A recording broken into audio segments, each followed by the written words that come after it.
The crack of flesh against flesh echoed through the ceremonial hall like a rifle shot, sharp and final.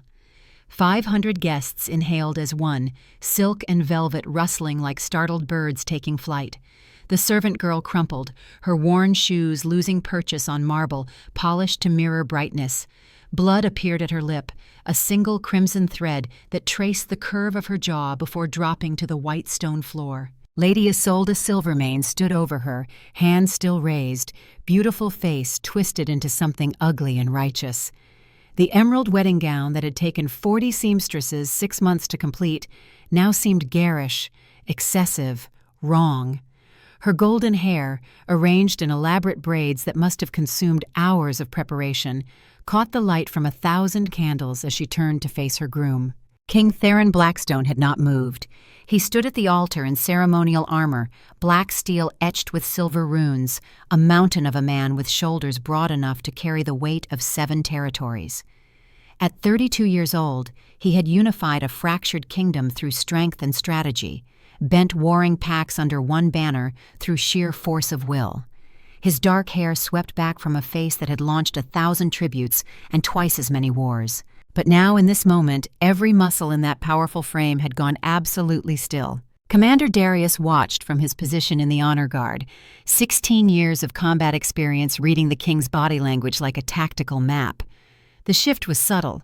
Most guests would miss it. But Darius saw the predator acquiring target, saw the slight flare of nostrils as the king scented the air, saw fingers curl into fists at his sides. Something had changed, something fundamental. The girl on the floor, Sera, pressed one hand to her bleeding mouth. She was 19 years old and had spent every one of those years learning to be invisible. Orphaned as an infant, raised in the servant quarters where Omega children were taught that survival meant silence. Her auburn hair was tucked beneath a servant's cap. Her gray eyes, when she dared to raise them, held the look of someone who had learned early that looking directly at nobility invited pain. She had one task today: carry the ceremonial wine to the altar, stay invisible, complete the duty and retreat back into the shadows where servants belonged. Instead, her thin-soled shoes had caught on the edge of the carpet. She had stumbled 2 steps closer to the altar than protocol allowed. The wine had sloshed in its jeweled goblets, though she had somehow kept it from spilling. Lady Isolde had moved with the speed of an alpha pushed past the breaking point of control. The slap had come before anyone could intervene, before the high priest could step forward, before the king himself could process what was happening. Now, as Sera tried to push herself up from the floor, as blood continued to drip from her split lip onto marble that cost more per square foot than she would earn in a year, King Theron finally moved. He crossed the distance to his bride in 3 strides. His hand closed around Lady Isolde's wrist before she could strike again, grip iron hard, expression carved from stone and fury. The temperature in the hall seemed to drop 10 degrees. Every wolf present felt it, the crushing weight of an alpha king's dominance, the kind of power that did not need to be voiced to make grown warriors want to bare their throats in submission. His voice when he spoke was pitched low, but it carried to every corner of that vast space with perfect, terrible clarity. You dare to strike one who bears my mark. You dare to shed the blood of my true mate at what was to be our bonding ceremony. The silence that followed was absolute. Sera heard her own blood hitting marble, each drop like thunder. High Priest Aldrich's ceremonial staff slipped from his fingers and clattered on the stone. The Council of Elders, seated in places of honor, looked as though they might collectively suffer cardiac arrest, because what the king had just declared was impossible. It violated every rule, every tradition, every carefully constructed hierarchy that had governed their society for centuries. Kings did not have fated mates among the servant class. The moon goddess did not pair the highest with the lowest. Such imbalance would threaten the stability of the entire social order. And yet there stood King Theron Blackstone, the most powerful alpha in 7 territories, his hand still gripping his noble bride's wrist, his eyes now fixed on the bleeding Omega on the floor with a possessiveness that could not be faked or denied. Sera tried to speak, to deny it, to somehow diffuse this catastrophe before it consumed them all. But her voice would not work.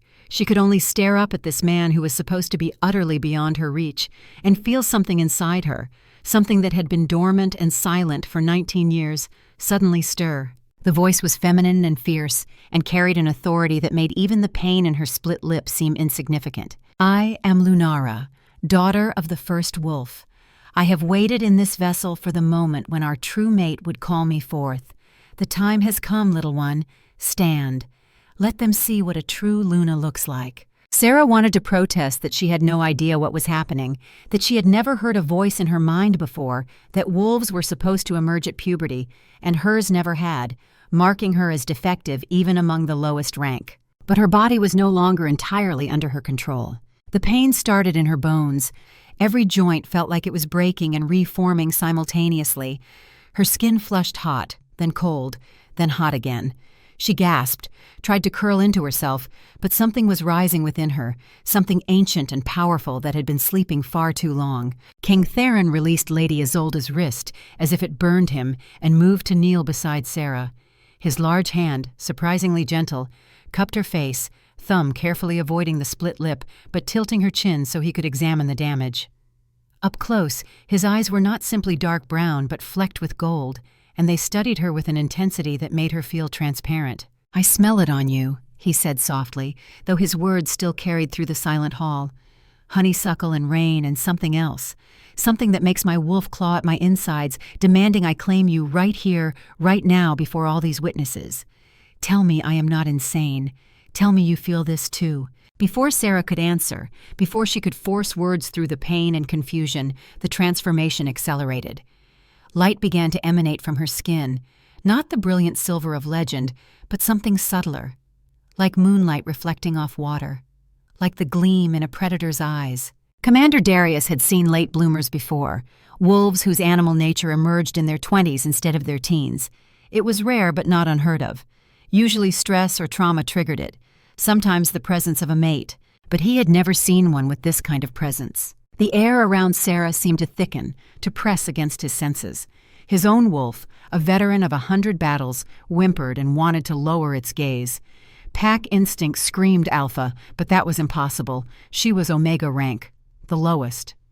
And yet, when the light finally faded, when Sera's body stopped convulsing and she could breathe without agony, something had fundamentally changed.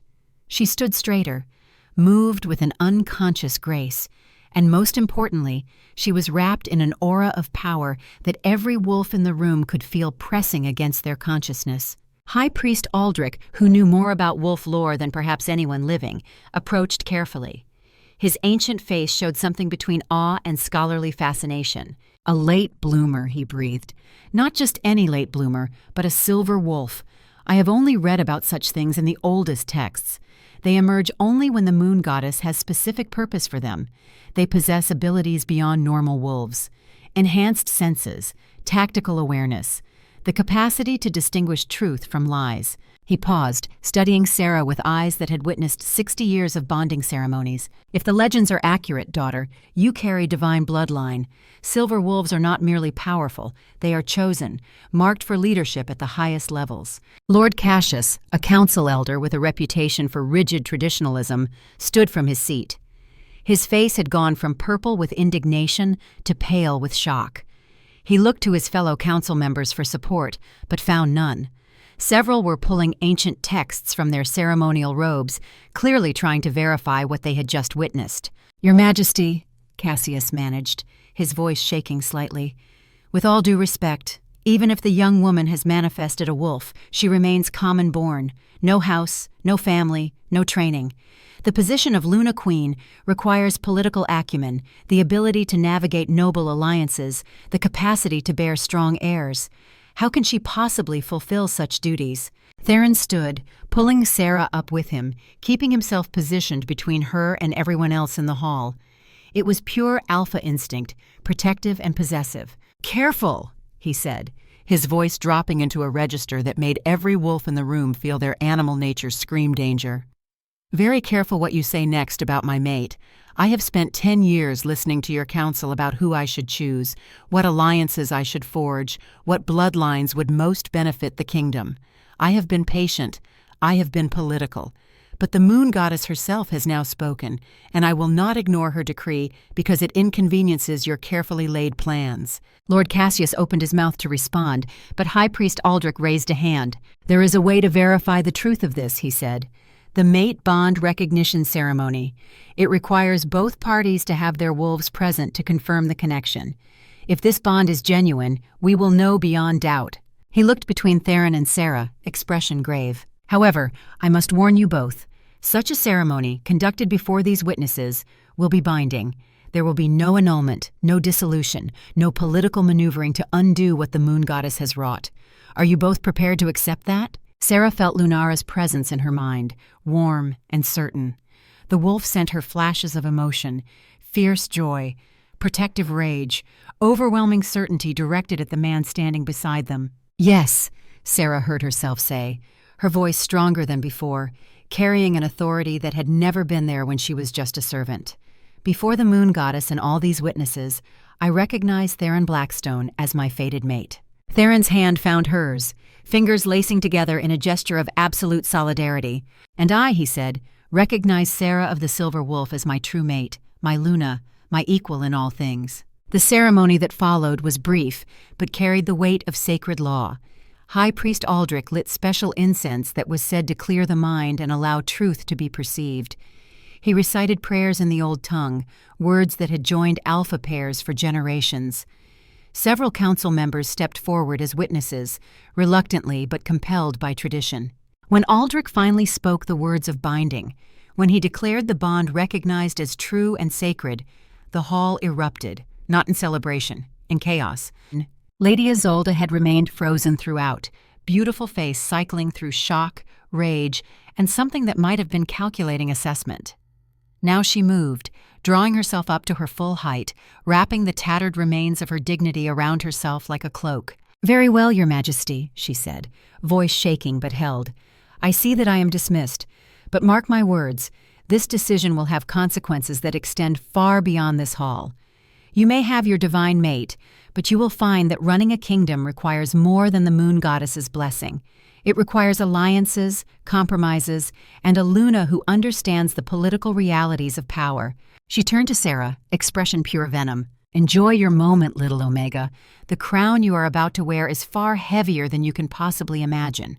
When you fail, and you will fail, remember that I warned you." With that, she swept from the hall, elaborate wedding dress trailing behind her like a wounded bird. Several members of House Silvermane hurried after her, shooting dark looks at Theron and Sera as they went. Commander Darius watched them leave, already calculating threat assessment. House Silvermane controlled 3 of the northern passes. Their alliance had been critical to maintaining border security. That alliance was now shattered, and Isolde was not the type to accept humiliation quietly. He caught Theron's eye across the hall, gave the slightest shake of his head. The king understood. Trouble was coming. They needed to be ready. But before Darius could move to begin coordinating security, before the guests could even begin to process what they had witnessed, the massive doors at the rear of the hall burst open. A warrior in the crimson and gold armor of the royal guard stumbled through, bleeding from a wound on his temple, face pale with exertion. He fell to one knee, gasping for breath. "Your Majesty," the warrior managed, looking around at all the assembled nobles with clear uncertainty about speaking freely. "The northern border is under attack." Every conversation in the hall stopped. Theron's expression shifted from mate to king in an instant, all business, all tactical focus. "Speak plainly," he commanded. "What is the situation?" "Estimated battalion strength rogue force has breached the defensive line at 3 points simultaneously," the warrior reported. "They have siege equipment, professional coordination. This is not some random raid, Your Majesty. Someone trained them, equipped them, planned this down to the hour. Commander Marcus is holding the main garrison, but requesting immediate reinforcement. He says they are preparing for extended siege operations." The hall erupted again. Some nobles leaped to their feet, shouting questions. Others began arguing about whether this proved that the disrupted wedding had been a catastrophic mistake. Still others were already edging toward exits, clearly calculating how to position themselves if civil war was about to erupt. Darius moved immediately to Theron's side, lowering his voice. "Coordinated with the wedding timing," he said. "Someone with access to our ceremonial schedule fed intelligence to the enemy. We have a traitor possibly in this room." Theron's jaw clenched, but his voice remained controlled. "How many?" 300 confirmed, possibly more in reserve. They hit the outposts at dawn, timed it for when our garrison would be at minimal strength due to guards attending the ceremony here. Theron turned to Lord Cassius and the other council members. "Summon the full war council to assemble in 1 hour. Lord Andros, I want every guest in this hall accounted for and confined to palace grounds until we determine who knew about this attack. Commander Darius, start mobilizing the rapid response force. 500 warriors, full combat load, ready to march by nightfall." The nobles he named jumped to obey, recognizing the tone of a king who would tolerate no hesitation. Theron turned to Sera, and she saw something flicker in his eyes. Not regret, but concern. Assessment. He was already calculating how to protect her, how to use this situation, how to turn catastrophe into opportunity. "You wanted to be Luna," he said quietly, for her ears only. "Lesson 1 begins now. We do not get honeymoons. We get crises that test whether we can lead together or fall apart under pressure. Are you ready?" Sera looked at the blood still staining her servant's dress, at the nobles who were staring at her with everything from shock to calculation to outright hostility, at the warrior bleeding on the marble floor from bringing news of an attack that might kill hundreds. She thought about turning back, about claiming this was all too much, about retreating to the safety of invisibility and servitude. Instead, she felt Lunara rise within her, steady and certain. "I am ready," Sera said. "Tell me what you need me to do." The War Council assembled in a chamber designed for exactly this purpose. Stone walls 10 feet thick, maps covering every surface, a heavy oak table scarred by decades of commanders planning campaigns. The room smelled of old leather and lamp oil and the particular tension that came from men facing violence with uncertain odds. Theron stood at the head of the table, Commander Darius at his right hand. Maps of the northern territories were already spread out, marked with positions and notations in quick, efficient strokes. Squad leaders filed in, veterans all, their faces showing the particular calm that came from having survived enough battles to know panic solved nothing. Sera stood near the back, uncertain of her place. She had been invited, not assumed, and that distinction mattered. She wore the same blood-stained servant's dress. No one had offered to find her appropriate attire, and she had not asked. There had been no time. Lunara's presence in her mind was constant now, warm and reassuring. The wolf kept sending her flashes of tactical awareness, processing information faster than Sera's conscious mind could track. She saw patterns in the way the soldiers positioned themselves, read tension in body language, understood from their brief glances that they were assessing her, waiting to see if the Omega who had just disrupted their king's wedding would now disrupt military operations. Commander Marcus, garrison leader at the northern fort, gave the briefing via runner relay. His report was concise and professional. Enemy force estimated at 300 minimum. Professional equipment including siege ladders, battering rams, mantlets for archer cover. They hit us at 3 points simultaneously just after dawn. Killed 14 in the initial assault. Wounded 22 more. We repelled the first wave, but they have settled into siege positions. They are not behaving like raiders. This is a prepared military operation. "How long can you hold?" Theron asked. "Ammunition stores at 60%. Water and food supplies adequate for 2 weeks. Morale is fragile but holding. If they maintain current pressure, we can last 5 to 7 days before defensive capability degrades critically." Reinforcement timeline? "Forced march with 500 warriors. We can be there in 15 hours if we push hard, but that strips the capital of most combat-ready forces." "Which is likely part of their plan," Darius interjected. "Pin our garrison in place, force us to commit reserves, create vulnerability elsewhere." Theron studied the maps, fingers tracing terrain features. His expression revealed nothing, but Sera could see the tension in his shoulders, the way his jaw tightened fractionally. "Who is leading them?" he asked. "Do we have identification?" "Negative. Whoever commands them stays hidden in the rear encampment. But the tactics are sophisticated. Coordinated assault timing, professional siege preparation. This is not amateur work." Lord Cassius, who had been invited to the council as protocol demanded, cleared his throat. "Your Majesty, may I speak plainly?" "You may." "This attack, coming mere hours after the disruption of your wedding to Lady Isolde, strikes me as highly suspicious timing. It seems designed to capitalize on political instability, to present you with an impossible choice between defending your border and maintaining control of your capital." Theron's eyes were cold when he looked at the council elder. "What are you suggesting, Lord Cassius?" I am suggesting that perhaps the moon goddess's timing was not as convenient as it appeared.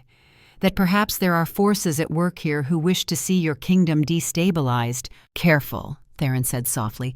You are walking very close to accusing my mate of conspiracy. Cassius held up his hands. Not accusation, Your Majesty, merely observation. War often hinges on timing, does it not? And this timing seems remarkably precise. Sera felt Lunara stir, felt something like heat building in her chest. The wolf was processing Cassius's words, his body language, the micro-expressions that crossed his face as he spoke. He is lying, Lunara whispered in Sera's mind, not about the timing, but about his purpose in mentioning it. He already knows more than he is saying. Sera hesitated. She had been silent throughout the council, uncertain of her place, unwilling to speak without authority. But if Lunara was right, if Cassius knew something about this attack beyond what had been reported, then silence was a luxury they could not afford. She stepped forward, aware of every eye turning to her. Lord Cassius, she said, surprised at how steady her voice sounded. You seem very confident about the timing of this attack. How do you suppose the enemy knew precisely when to strike? Cassius's expression remained neutral, but Sera felt Lunara's certainty growing stronger. I merely observe what is obvious, my dear. Wedding dates are public knowledge. Any competent military commander could plan around such information. But the ceremony was delayed by 2 hours due to a diplomatic issue with House Grimwald's seating arrangement, Sera countered, recalling details from servants' gossip she had overheard during preparations. That delay was decided only yesterday evening.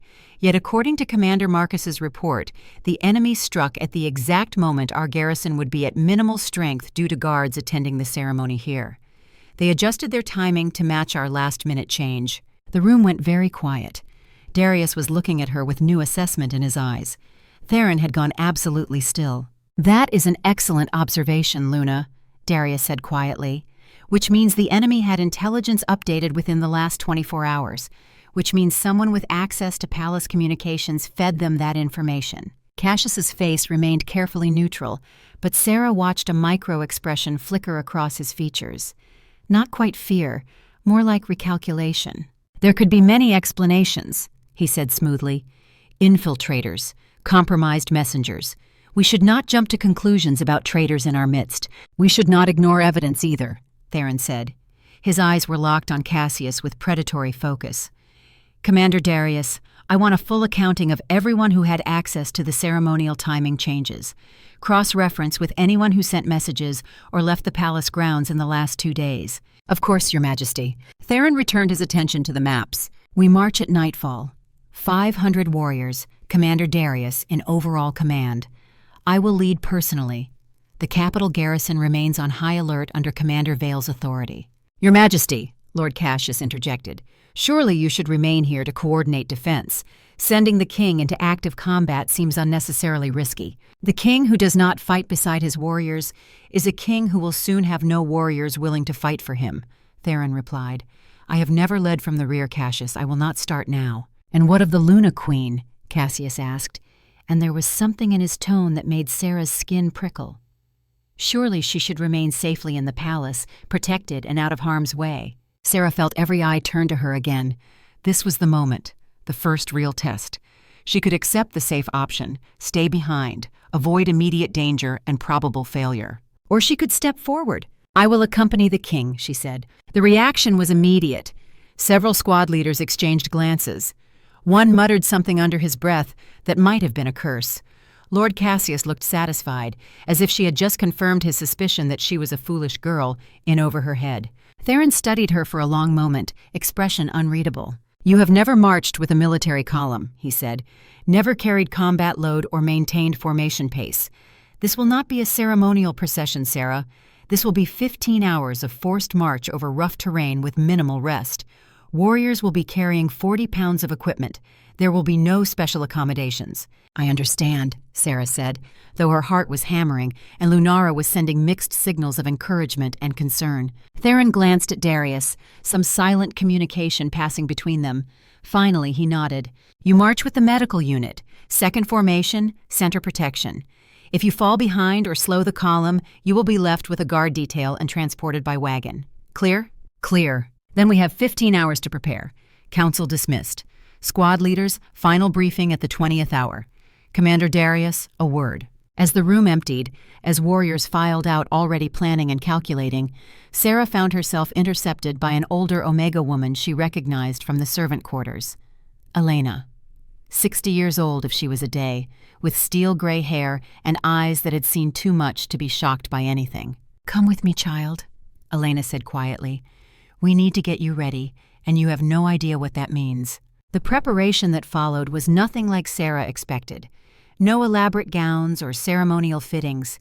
Elena led her to a storage room that smelled of leather and oil, filled with equipment that had seen hard use. "This was Luna Helena's gear," Elena explained, pulling out pieces of armor that bore scratches and dents from actual combat.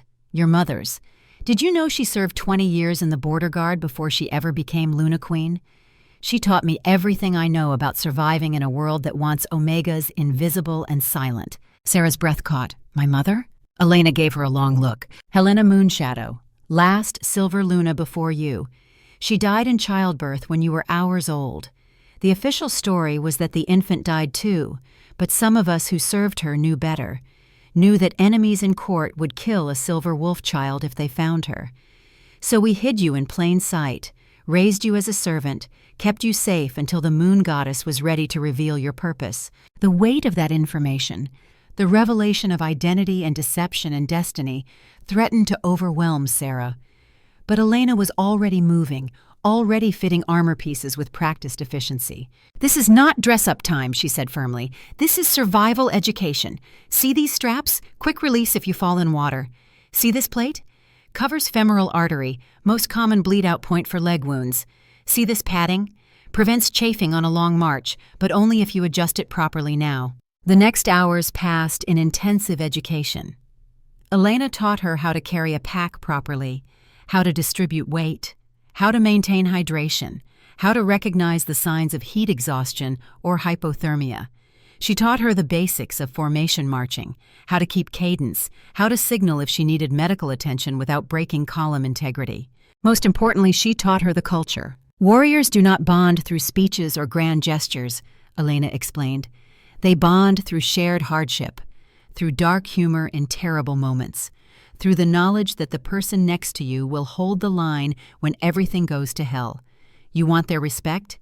Keep pace, carry your weight, do not complain, and when the opportunity comes to prove yourself through action, do not hesitate." "How do I know when that opportunity comes?" "You will know. Lunara will know. Trust your wolf, child. She has been waiting 19 years for this. She will not fail you now." As evening fell, as 500 warriors assembled in the main courtyard, Sera found herself standing in formation with the medical unit. The armor Elena had fitted her with was functional, worn, marked by use. Her pack contained basic medical supplies, water, rations for 3 days. It weighed 40 pounds and made her shoulders ache before they had even started moving. Commander Darius walked the formation, checking equipment, making small adjustments, offering quiet words of encouragement or correction. When he reached Sera, he looked her over with professional assessment. "First march?" "First time outside palace grounds," she admitted. "Feet will blister by hour 2. Do not try to hide it. Tell the medics at first rest stop. Infection in the field kills as surely as enemy blades. Understood?" "Understood." He nodded, something that might have been approval in his weathered face. "Keep pace, and you will earn respect. Fall behind, and you confirm every doubt they have about an Omega Luna. Your choice which story you write today." Then he was moving on, and Theron was taking position at the head of the column, and the order was given to march. The first mile was almost easy. Adrenaline and determination carried Sera forward. The second mile was harder. The pack straps dug into her shoulders. Her feet began to ache in boots designed for trained soldiers. By the third mile, she understood with perfect clarity that this was going to be the longest night of her life. Lunara helped. The wolf pushed energy through their bond, processed pain as data rather than emergency, kept Sera's breathing steady and her pace consistent. But even divine assistance could not change the fact that Sera's body had never done anything like this before. Around her, warriors marched with the steady rhythm of long practice. No one spoke. No one needed to. They had done this 100 times, knew exactly how to conserve energy, how to find the zone where motion became almost meditative. Sera tried to match them, Tried to find that rhythm, failed repeatedly, adjusted, tried again. At the 2-hour mark, just as Darius had predicted, her feet were screaming. She felt blisters forming, felt the wet warmth that meant skin was breaking down. She gritted her teeth and kept moving. At the rest halt, when the column stopped and warriors collapsed where they stood, a medic appeared at her side without being called. "Feet," he said simply. Sera hesitated, remembering Darius's words but unwilling to show weakness. The medic, a grizzled beta named Marcus, gave her a look that suggested he had seen this dance 1,000 times. Pride gets you infection. Infection gets you gangrene. Gangrene gets you amputation.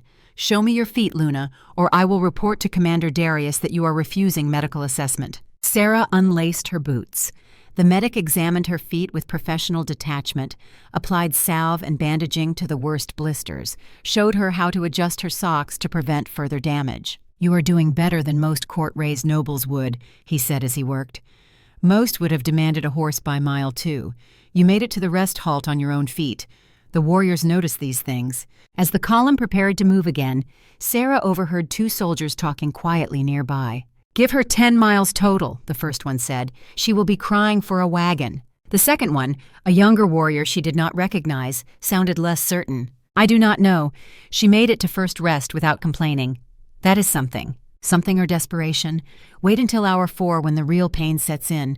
Then we will see what she is made of." Sera felt Lunara stir, felt determination crystallize into something harder and colder. "We will show them," the wolf said. "We will show them all." The march resumed. Mile after mile, hour after hour, Sera's world narrowed to the rhythm of boots on packed earth, the weight of the pack on her shoulders, the burning in her legs and the ache in her feet. She focused on the warrior in front of her, matching his pace, refusing to fall behind. At hour 4, as predicted, the real pain set in. Every muscle screamed. Every step felt like walking on broken glass. Sera's vision narrowed to a tunnel. Awareness reduced to the simple act of continuing to move forward. She felt Lunara's presence like a steady flame, the wolf feeding her strength, processing pain, keeping her moving when her body wanted desperately to stop. At hour 6, when false dawn was lighting the eastern sky, the column crested a ridge, and Sera saw the river crossing ahead. The terrain feature marked on the map, the tactical checkpoint Theron had been aiming for. And in that moment, with exhaustion clouding her judgment, but Lunara's tactical awareness suddenly sharp and clear, Sera saw the problem. She pushed forward through the formation, ignoring protocol, moving up toward where Theron and Darius marched at the column's head. Warriors gave her strange looks but made space. "Commander," she called, voice rough from hours of silent marching. Theron turned, expression questioning. "Your Majesty, the river crossing." He waited for her to continue. "The map showed we would reach it at this time," she said, words coming faster now as Lunara fed her tactical assessment. "Current pace puts us crossing at dawn, full visibility. But if I were planning an ambush, this is exactly where I would place it. Half our force on each bank, scattered during crossing, vulnerable." Darius had stopped as well, was listening with sharp attention. "Continue," he said. "We could push hard for the next 2 miles, cross before full light when visibility still favors defenders. Or we could deliberately wait, cross at mid-morning when we have scouts in position and can clear the far bank properly. But crossing at dawn, at this exact time, when an enemy with our intelligence would know precisely when to expect us." She trailed off, uncertain, but Lunara was certain. This was danger. This was threat. This was the kind of tactical vulnerability that got soldiers killed. Theron and Darius exchanged a long look. Some communication passed between them, the kind of silent understanding that came from years of shared command. "She is right," Darius said quietly. "Dawn crossing is highest risk window. We have been predictable. If there is an ambush waiting, this is where it would be positioned." Theron studied the terrain ahead, calculating.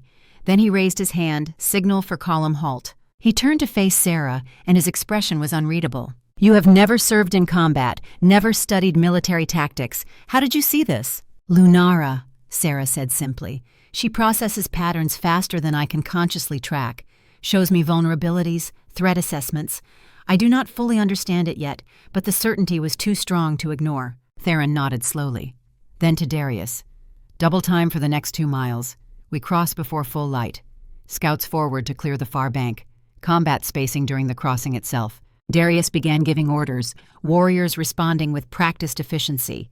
The column shifted formation, picked up pace, moved with renewed urgency toward the river. As they prepared to move, Theron caught Sera's arm. "Good call," he said quietly. "Saved us from walking into a potential kill zone. The warriors will remember this." "I just saw the pattern," she replied. "That is what leadership is. Seeing patterns others miss, making the call even when you are not certain, taking responsibility for the consequences." He released her arm and moved back to the head of the column. Sera returned to her position, aware that something had shifted. The warriors near her were looking at her differently now, not acceptance yet, but the first edge of respect. The river crossing proceeded without incident. No ambush materialized, but Sera noticed how the scouts moved, how carefully Darius positioned covering forces, how seriously they treated the threat assessment. Whether there had actually been an enemy waiting or not, the fact remained. She had identified a tactical vulnerability, and they had taken her assessment seriously enough to act on it. That mattered. The sun was climbing toward noon when the column finally saw the garrison fort on the ridge ahead. Smoke rose from damaged sections of wall. The sound of distant combat echoed across the valley, rogues testing the defenses even now. Sera's legs felt like they belonged to someone else. Her shoulders were raw from pack straps. Her feet were a landscape of pain despite the medic's treatment. She had marched 15 hours with minimal rest over rough terrain and arrived still on her feet. Around her, warriors who had been skeptical now gave small nods. Nothing overt, nothing that would constitute full acceptance, but acknowledgement that she had kept pace, had carried her weight, had contributed value without slowing them down. Commander Marcus met them at the gates, wounded arm bound but still functional, face showing the particular exhaustion that came from days of siege defense. He gave his report quickly and professionally. 3 assault waves yesterday, lost 14 killed, 22 wounded, ammunition down to 60%. Morale fragile but holding. They are professional, Your Majesty. Every attack exposes new weakness in our defenses. Theron was already scanning the fortifications, assessing damage, calculating requirements. "Get me a full tactical briefing in 20 minutes. Commander Darius, position our forces to reinforce the most critical sectors. Medical unit, assess the wounded, and prepare for potential casualties. We hold this position, and we break their siege capability." He turned to Sera, and she saw something in his eyes that might have been pride. "Welcome to war, Luna. This is where theory meets reality. Watch, listen, learn fast." Sera looked at the wounded soldiers being carried to medical tents, smelled smoke and blood and fear, heard the distant sound of enemy forces preparing for another assault, and felt Lunara rise within her, steady and certain. "We are exactly where we need to be," the wolf said. "Now we discover what we are truly capable of." The garrison's medical tent smelled of blood and herbs, and the particular odor of bodies under extreme stress. Sera found herself automatically moving to help, years of servants' training taking over. She held soldiers during bone setting, fetched supplies, offered water to those who could drink. The medics initially tried to wave her away, uncertain about a Luna Queen performing such basic tasks. But there were too many wounded and too few hands, and Sera simply refused to be dismissed. An older Omega medic named Tessa watched her for several minutes, then nodded approval. "Luna Helena did the same," she said quietly, as Sera helped stabilize a young soldier's gut wound. "Always said a ruler needed to know the cost. Every command decision ends up on these tables. You remember that, child, when you are making choices about tactics and strategy." The young soldier, barely 19, looked up at Sera with eyes clouded by pain. "Are you really the Luna?" he whispered. "I am trying to be," Sera replied honestly. "Then make it count," he managed. "My brother is in second company.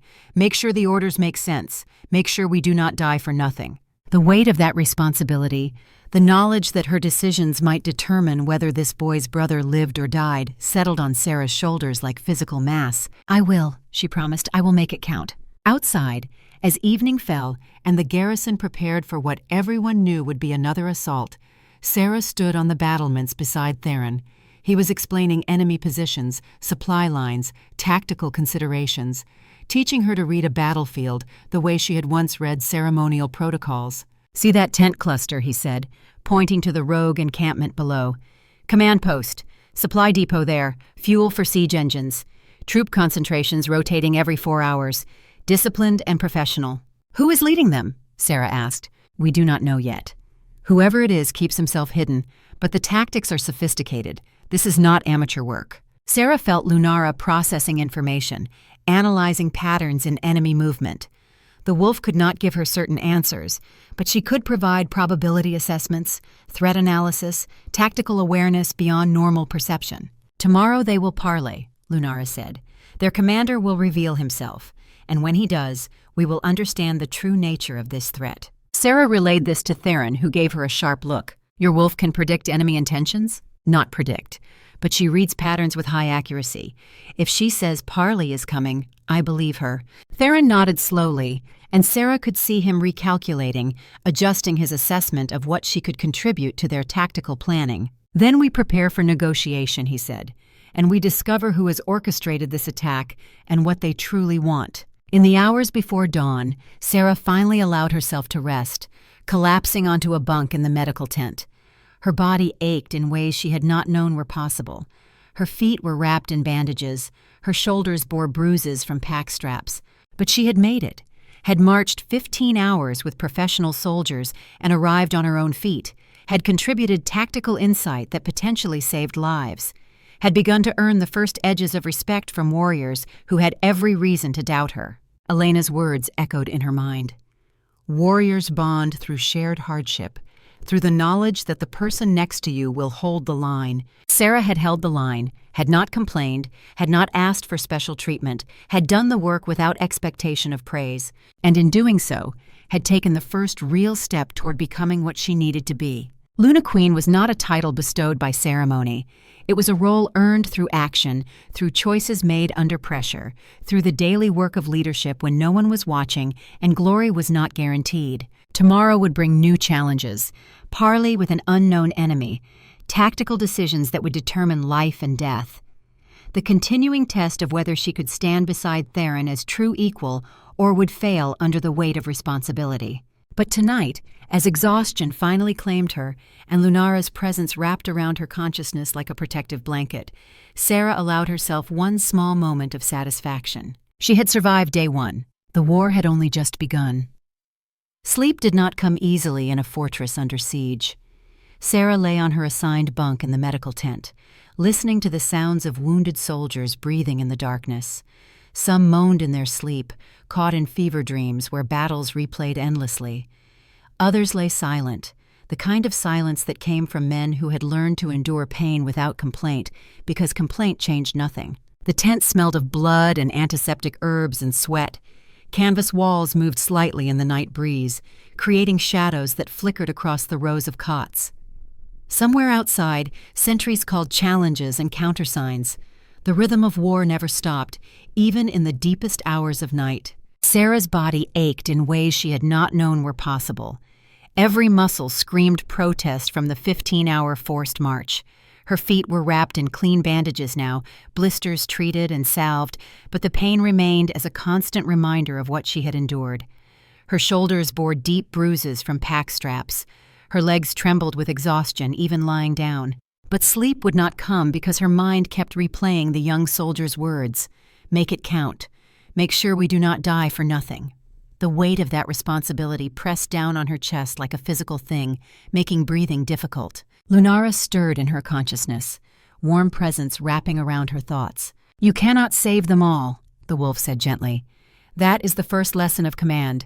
You will make the best decisions you can with the information available, and some will still die. Accept that now, or it will destroy you later. The words echoed what Theron had told her on the battlements before the march. Carry the ghosts, but do not let them paralyze you. Lead with the knowledge that your choices have consequences, but lead anyway. Sera closed her eyes and tried to find rest in the small hours before dawn, knowing that tomorrow would bring new tests, new choices, new opportunities to fail or succeed. The siege had only just begun. Dawn came gray and cold, light filtering through canvas to wake Sera from fitful sleep. Around her, the medical tent was already active. Medics moved between cots, checking wounds, changing dressings, offering water and pain relief to those who needed it.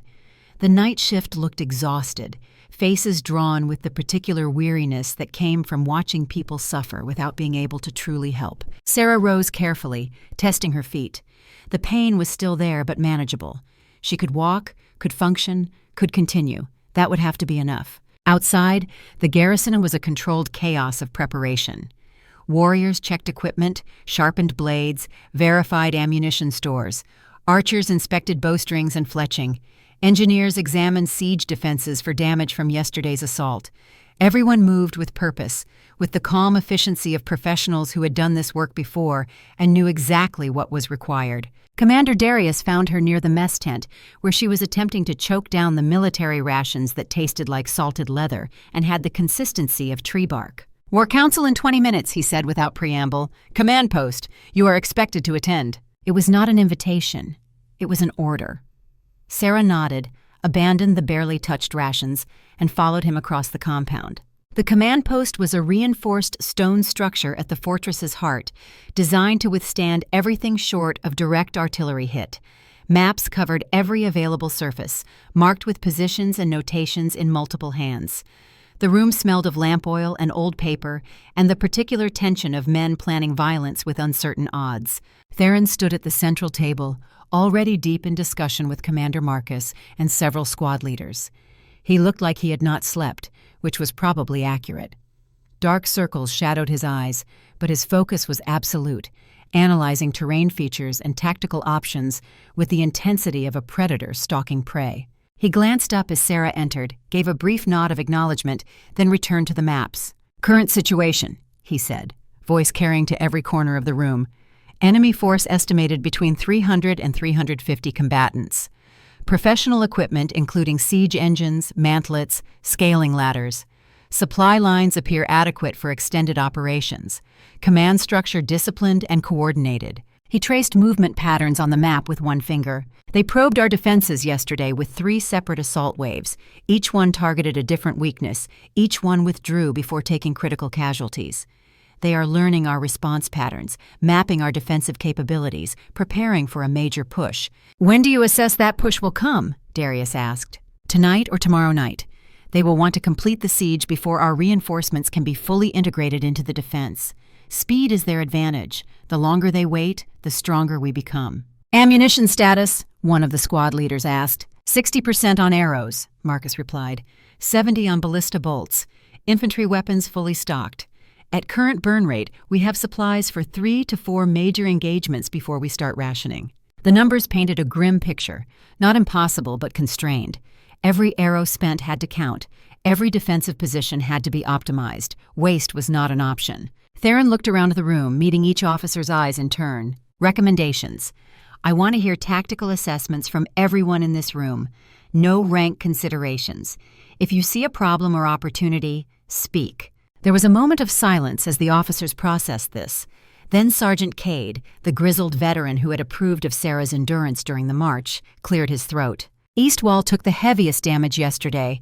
Masonry is compromised in 3 sections. If they hit us there again tonight, we will have trouble holding.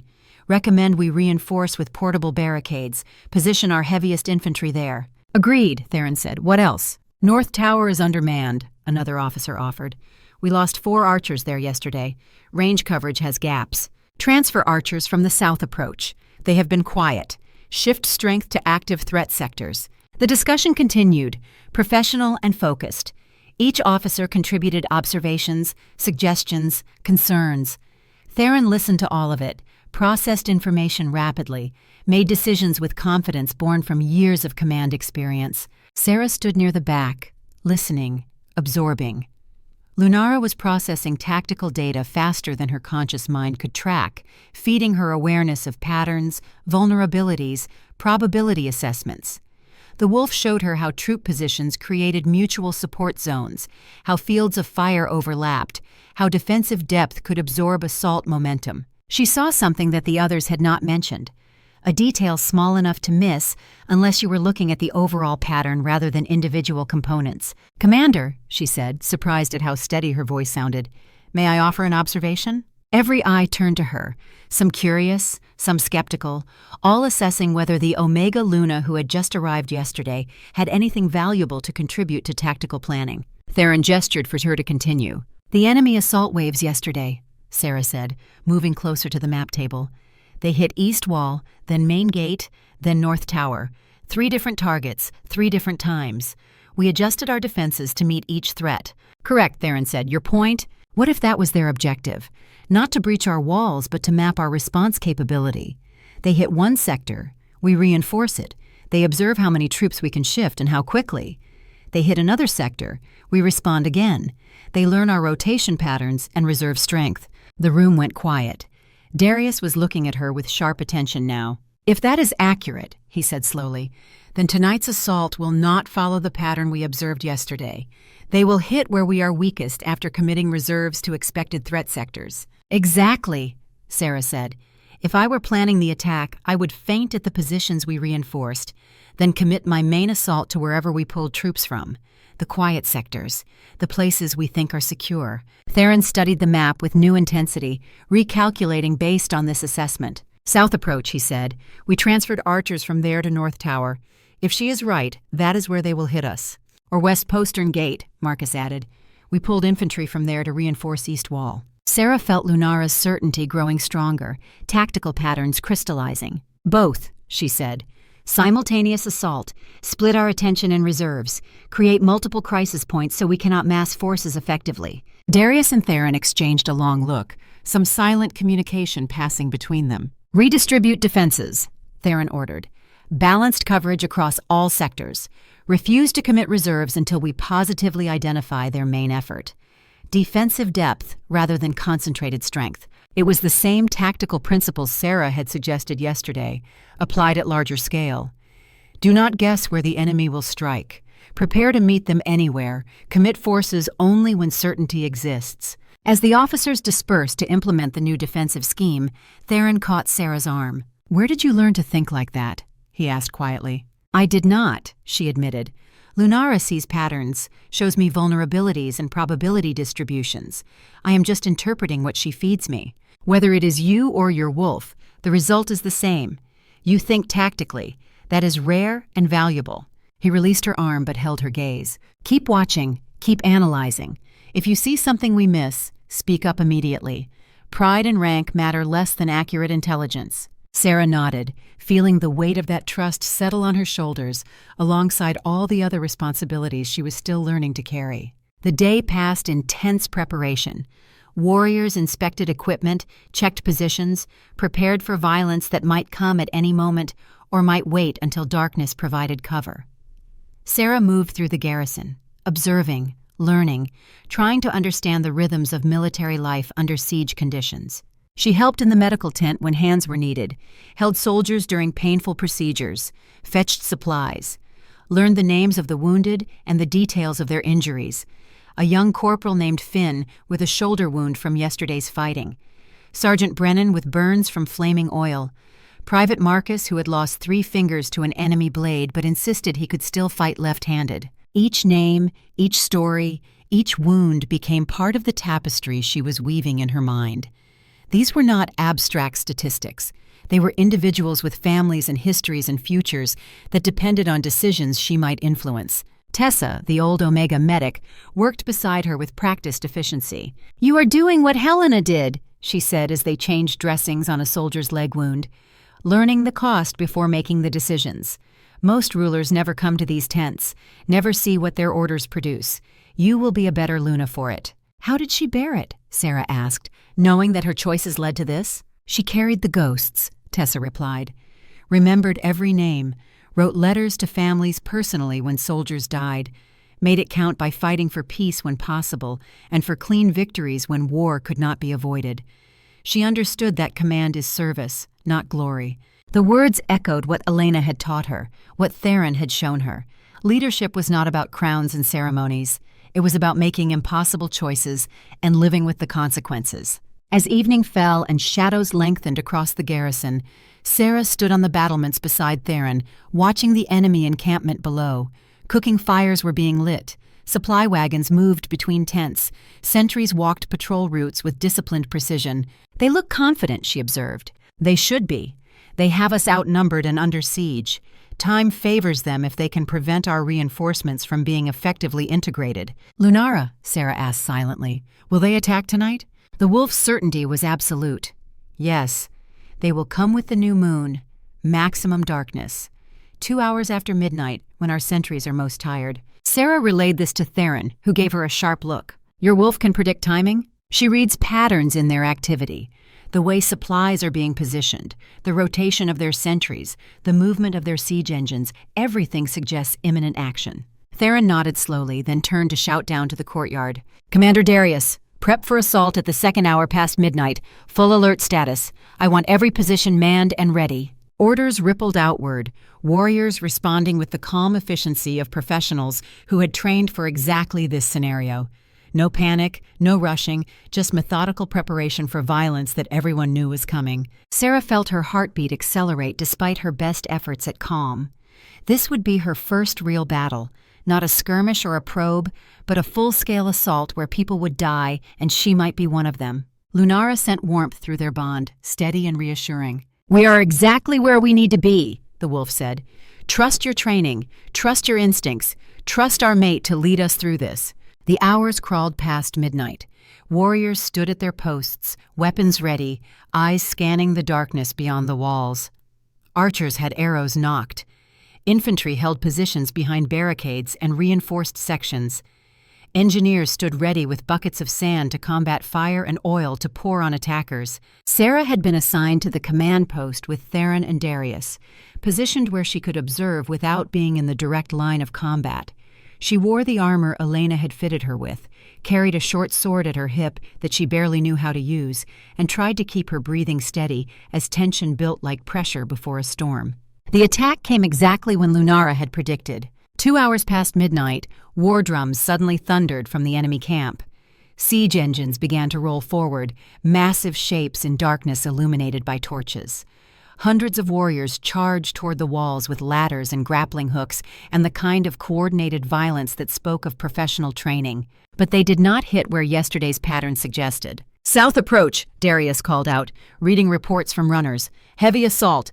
Estimate 80 combatants with scaling equipment." "West postern gate under pressure," another runner reported breathlessly. "Battering ram approaching, infantry screen protecting it." "East wall is quiet. North tower reports probing action only." Sera's prediction had been accurate.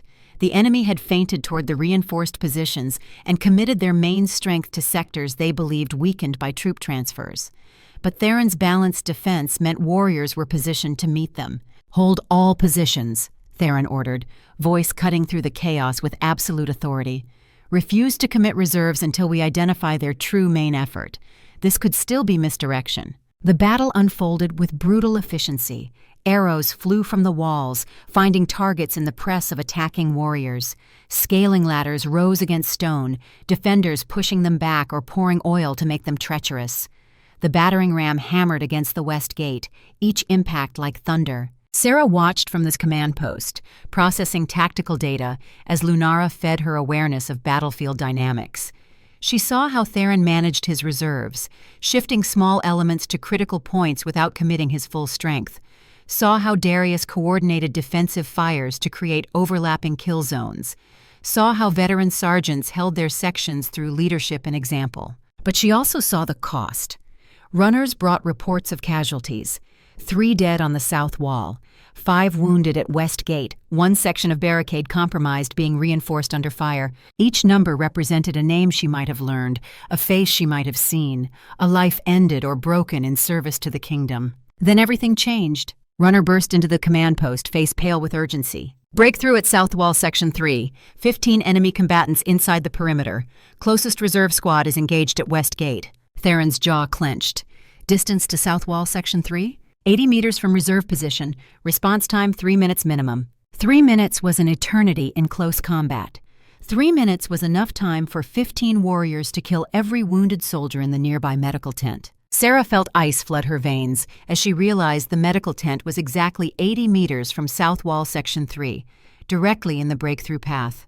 And the wounded there could not defend themselves. She moved without conscious thought, Lunara taking partial control, wolf instincts and divine awareness merging with human determination.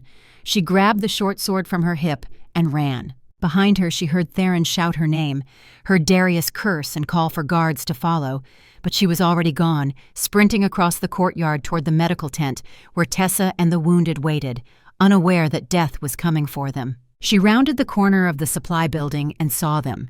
15 enemy warriors in mismatched armor, moving with professional coordination toward the medical tent. They had bypassed the fighting on the walls, exploited the gap in coverage created by the breakthrough, and were now moving to create maximum chaos in the garrison's vulnerable interior. Sera planted herself between them and the tent entrance. One woman with a sword she barely knew how to use, facing 15 professional warriors who had killed their way past trained defenders. Lunara surged forward, and suddenly Sera's awareness expanded. She could track multiple opponents simultaneously, read their body language, anticipate movement before it happened. The wolf fed her combat instincts she had never trained, reflexes that should not exist but were suddenly accessible. The lead warrior, a scarred veteran with dead eyes, saw her and laughed. "Move aside, girl, this is not your fight." "It is exactly my fight," Sera heard herself say, "and you will not pass." The veteran's expression shifted from amusement to calculation. He gestured to two of his companions, and they moved to flank her while he approached directly. Sera knew, with the certainty Lunara provided, that she could not win this fight through skill. She had none, could not win through strength. They were larger and more experienced, could only win through absolute commitment and the willingness to die before yielding ground. The three warriors attacked simultaneously, coordinated and professional. Sera braced the short sword like a spear, exactly as Lunara guided, and stepped into the charge rather than backing away. The blade entered the lead warrior's chest, found the gap between armor plates, slid between ribs. She felt resistance of muscle and bone, felt the terrible intimacy of steel penetrating flesh, felt hot blood wash over her hands. The warrior's eyes went wide with shock. He coughed, blood appearing at his lips, and fell. Sera's stomach heaved. She wanted to vomit, wanted to drop the weapon, wanted to run from what she had just done. But Lunara held her steady, kept her hands on the sword, kept her positioned between the enemy and the medical tent. The other two warriors hesitated, reassessing. This was not a helpless girl. This was something else, something dangerous despite appearances. Then Sergeant Cade arrived with 5 warriors from the nearest section, and the fight became a melee. Steel rang against steel. Warriors grunted with effort and pain. Blood sprayed across stone. Sera held her position, defending the tent entrance, keeping the enemy focused on her while Cade's team flanked and engaged. She did not fight well, had no technique or training. But she fought with absolute determination, and Lunara's guidance kept her alive through reflexes and awareness beyond normal capability. The skirmish lasted perhaps 90 seconds, felt like an eternity.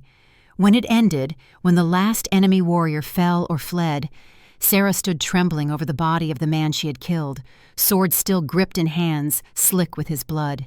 She turned and vomited, could not stop herself, could not contain the horror and revulsion and shock of having taken a life, of having felt blade pierce flesh, of having watched light fade from another person's eyes. Cade was beside her suddenly, strong hand on her shoulder. "Breathe," he said, voice surprisingly gentle. "Just breathe. First kill is always the hardest." "I killed him," Sera whispered, unable to look away from the body. "You did. And you saved 20 wounded soldiers who could not defend themselves. That warrior and his team would have slaughtered everyone in that tent. You stopped them, but I killed him. Yes, you did what warriors do. You made the hard choice. You stood between your people and those who would harm them. That is what leaders do, Luna." Sera wanted to argue, wanted to reject the justification, wanted to believe there had been another way. But Lunara's certainty was absolute. This warrior had come to kill the helpless. She had stopped him. The choice had been necessary. Even if the cost was a piece of her soul she would never get back. Cade helped her to her feet, retrieved her sword, cleaned the blade with professional efficiency. "You are not supposed to fight in melee combat," he said, though his tone held more approval than criticism. "You are supposed to be protected, kept safe for political reasons. But you saw the threat, and you acted. The warriors will remember this. You held the line when it mattered." Theron arrived moments later, face carved from fury and fear in equal measure. He looked at the bodies, at Sera's blood-stained hands, at the sword Cade was cleaning. "You disobeyed my implicit order to stay safe," he said, voice dangerously quiet. "The wounded could not defend themselves," Sera replied, still shaking. "And the reserve squad was 3 minutes away. I did what was necessary. You could have been killed, but I was not. And neither were the 20 soldiers in that tent who would have died if I had stayed safe." Theron opened his mouth to argue, then closed it. Some internal war played across his features, alpha protectiveness battling against tactical assessment and grudging respect. Finally, he shook his head. Helena said the exact same thing after she held a breach point for 6 minutes waiting for reinforcements. Drove Commander Marcus insane. He reached out, gently took Sera's hands, examined the blood coating them. "Come, we need to get you cleaned up, and you need to process what just happened before shock sets in." The battle continued for another hour, but the enemy's momentum had broken. The breakthrough at South Wall was contained and eliminated. The battering ram at West Gate was destroyed by burning oil. The assault waves withdrew to their encampment, leaving behind dead and wounded in the killing grounds. Final casualty count came as dawn lightened the eastern sky. Garrison losses, 9 dead, 17 wounded. Enemy losses, estimated 35 dead, unknown wounded. A victory by the brutal mathematics of siege warfare.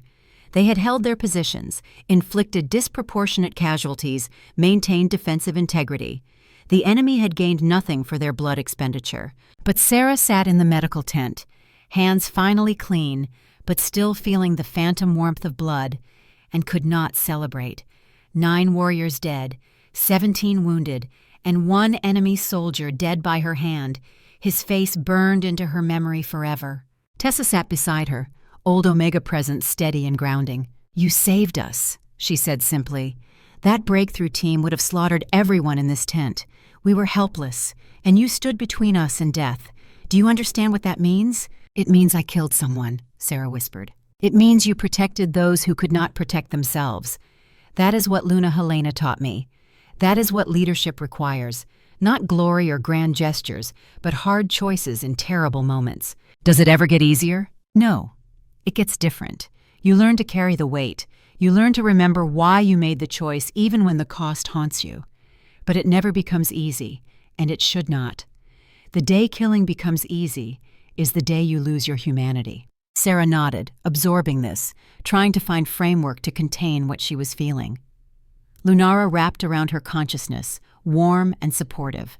"You did well, little one," the wolf said. "You held the line. You protected the pack. That is what alphas do, what leaders do. The cost is real, but the alternative would have been worse." Theron found her as morning light filled the garrison, bringing with it the smells of cooking fires and the sounds of warriors tending to post-battle tasks. He sat beside her without speaking, just presence and solidarity. "I killed someone," she said, needing to say it out loud to him. "I know. Does it always feel like this?" "Yes. Every time, if you are doing it right. The day it stops hurting is the day you need to stop commanding." They sat in silence for a long moment, 2 people bearing impossible weights together. Finally, Theron spoke again. "Parley invitation came with the dawn. Their commander wants to negotiate. Neutral ground, 3 escorts each at midday. Do you know who it is yet?" "No, but we will find out soon, and when we do, we will understand the true nature of this threat." "I should come with you," Sera said. Theron did not argue this time, just nodded. "Yes, you should. This is about you as much as it is about territory or politics. You need to face whoever orchestrated this and understand why." As the sun climbed toward midday, as the garrison prepared for parley, Sera stood and forced herself to function despite the trauma of the night before. She cleaned herself properly, changed into fresh armor, accepted water and food, even though she had no appetite. She had crossed a threshold last night, had killed to protect, had stood between threat and the helpless, had paid the cost that leadership demanded.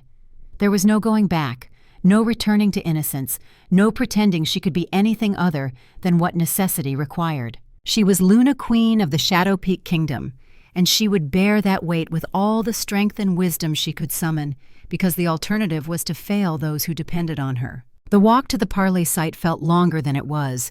Theron, Darius, and Cade accompanied Sera across the no-man's land between fortress and siege camp, weapons piece bonded in sheaths per traditional rules of negotiation. The ground was scarred from last night's battle, bodies already removed but blood still staining earth. 6 figures emerged from the enemy camp, 3 escorts flanking 3 masked individuals whose identities remained hidden. They moved with military precision, professional and controlled. When both parties reached the neutral ground, when they stood facing each other with perhaps 10 meters of space between, the central masked figure raised hands and slowly removed the covering. Sera gasped, felt ice flood her veins. Lord Cassius stood before them, council elder who had questioned her worthiness in the ceremonial hall just 2 days ago.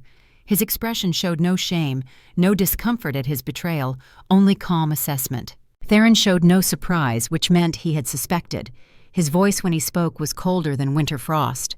Lord Cassius, I should have known. You have been arguing against my policies for years, but I never took you for a traitor. Cassius smiled, completely unrepentant. Traitor? I prefer to think of myself as a patriot preventing catastrophe. You made a choice that threatens the kingdom's stability, Theron. I am giving you the opportunity to correct that mistake before real civil war tears us apart. By hiring mercenaries to kill our soldiers? Sera could not keep the anger from her voice. 14 dead in the initial assault, Cassius replied with practiced calm. Tragic but acceptable losses to prevent thousands dying when full rebellion comes. I am offering you a way out. Annul this ridiculous mating to the Omega servant. Restore Lady Isolde as your intended Luna. I disband my forces. Quick, clean, minimal additional bloodshed. The moon goddess does not make mistakes, Sera said. The moon goddess is a convenient myth that rulers use to justify their choices, Cassius countered. You are a servant who stumbled at an opportune moment, girl. The king felt attraction and convinced himself it was divine mandate. Give it a few months of dealing with noble politics and court intrigue, and he will realize his error. I am simply accelerating the inevitable. You know nothing about mate bonds, Theron said, voice deadly quiet. Nothing about divine decree, and nothing about my resolve. I will not annul my bonding, I will not restore Isolde, and I will not negotiate with rebels who attack my kingdom under false pretenses. He took a step forward, all predator now. So I will give you one chance, Cassius. Stand down. Order your forces to disperse. Surrender yourself for trial. I will show mercy to the mercenaries you hired. Exile instead of execution. Cassius laughed, bitter and sharp. Mercy? I have 300 warriors at my back. You are trapped in that fortress with supplies that will not last forever. I have allies among the noble houses, Theron, more than you know. This kingdom divides as we speak. You are in no position to offer mercy. Sera felt Lunara stir, felt the wolf's awareness focusing on Cassius with intense scrutiny. His words carried conviction, but underneath that conviction was something else, something that felt wrong. He is lying, Lunara said with absolute certainty, about the scope of his support. The words taste false. Sera stepped forward, trusting her wolf's assessment. You are lying, she said clearly, about how many houses support you. Every eye turned to her. Cassius's expression flickered, just for a moment, from confident to uncertain. Excuse me? My wolf can sense deception. When you said you have allies among the noble houses, that felt wrong. How many actually support you, Lord Cassius?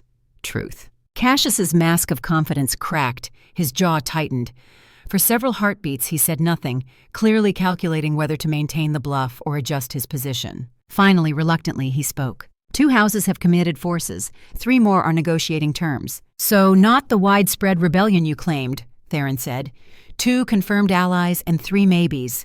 That is not a civil war, Cassius. That is a failed coup with delusions of significance. Sera felt Lunara's satisfaction.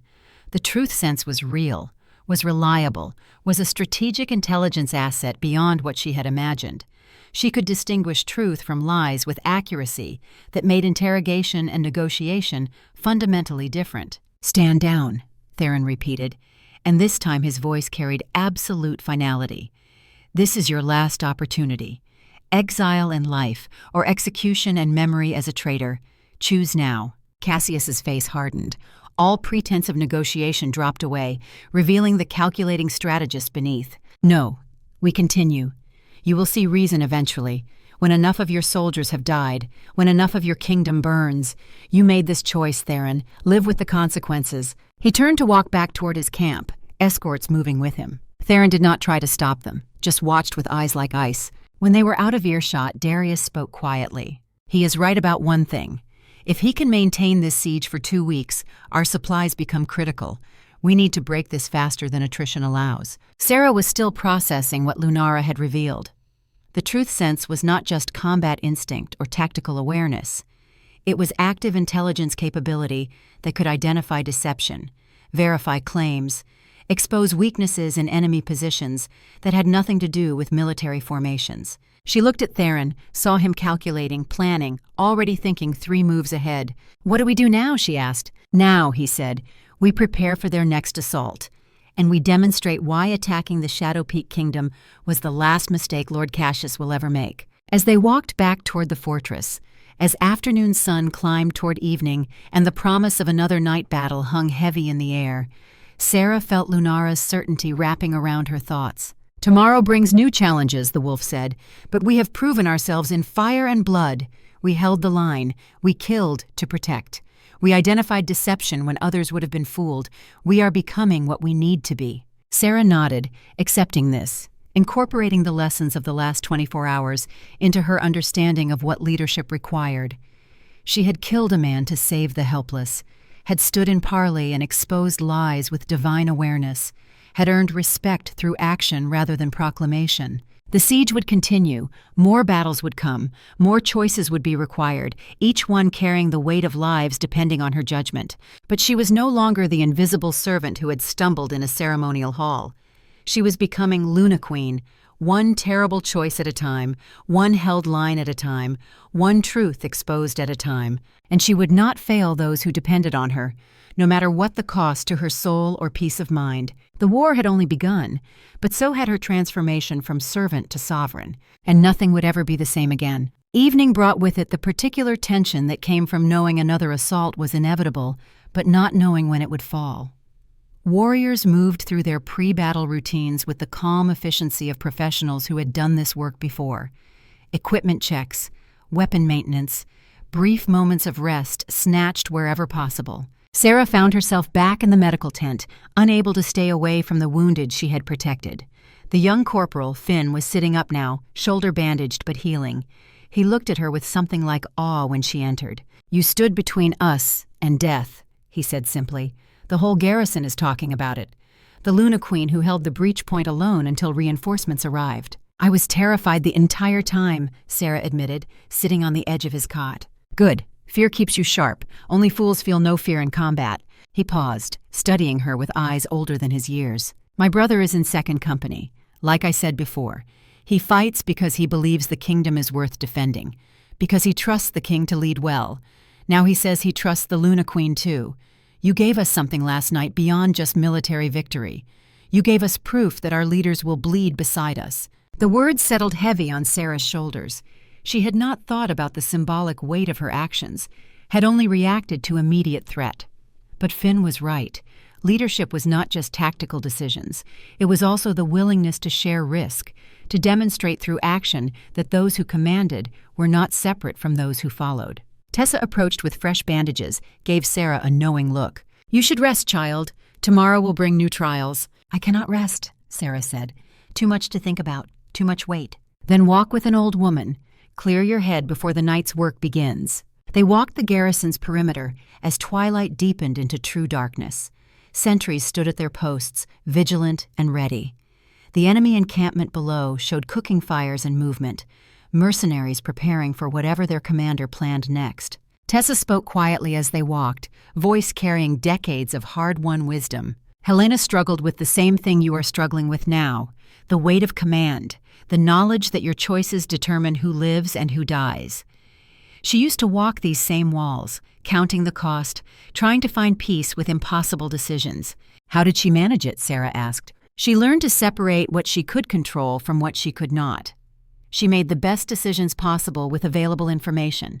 She honored those who fell by fighting for a kingdom worth their sacrifice. And she never pretended the cost was acceptable. She carried every ghost, wrote every letter, remembered every name." Tessa stopped, turned to face Sera directly. "You will do the same. You have the strength for this burden. I see it in you, same as I saw it in Helena. Divine bloodline or not, silver wolf or not, you have the heart of a true Luna, the compassion to feel the cost, and the courage to pay it anyway. They stood in silence for a long moment, looking out over the darkening valley where threat waited, and tomorrow's battles were already taking shape in the minds of commanders on both sides. Finally, Sera spoke. "The soldier I killed last night, do you know his name?" Tessa shook her head. "Enemy dead are not identified unless they carry papers. Why?" "Because he was someone too. Had a story, a history, reasons for being here. I took his life to save others, and I know that was necessary. But he deserves to be remembered as more than just obstacle eliminated." "That thinking," Tessa said gently, "is exactly what makes you worthy of the crown you wear.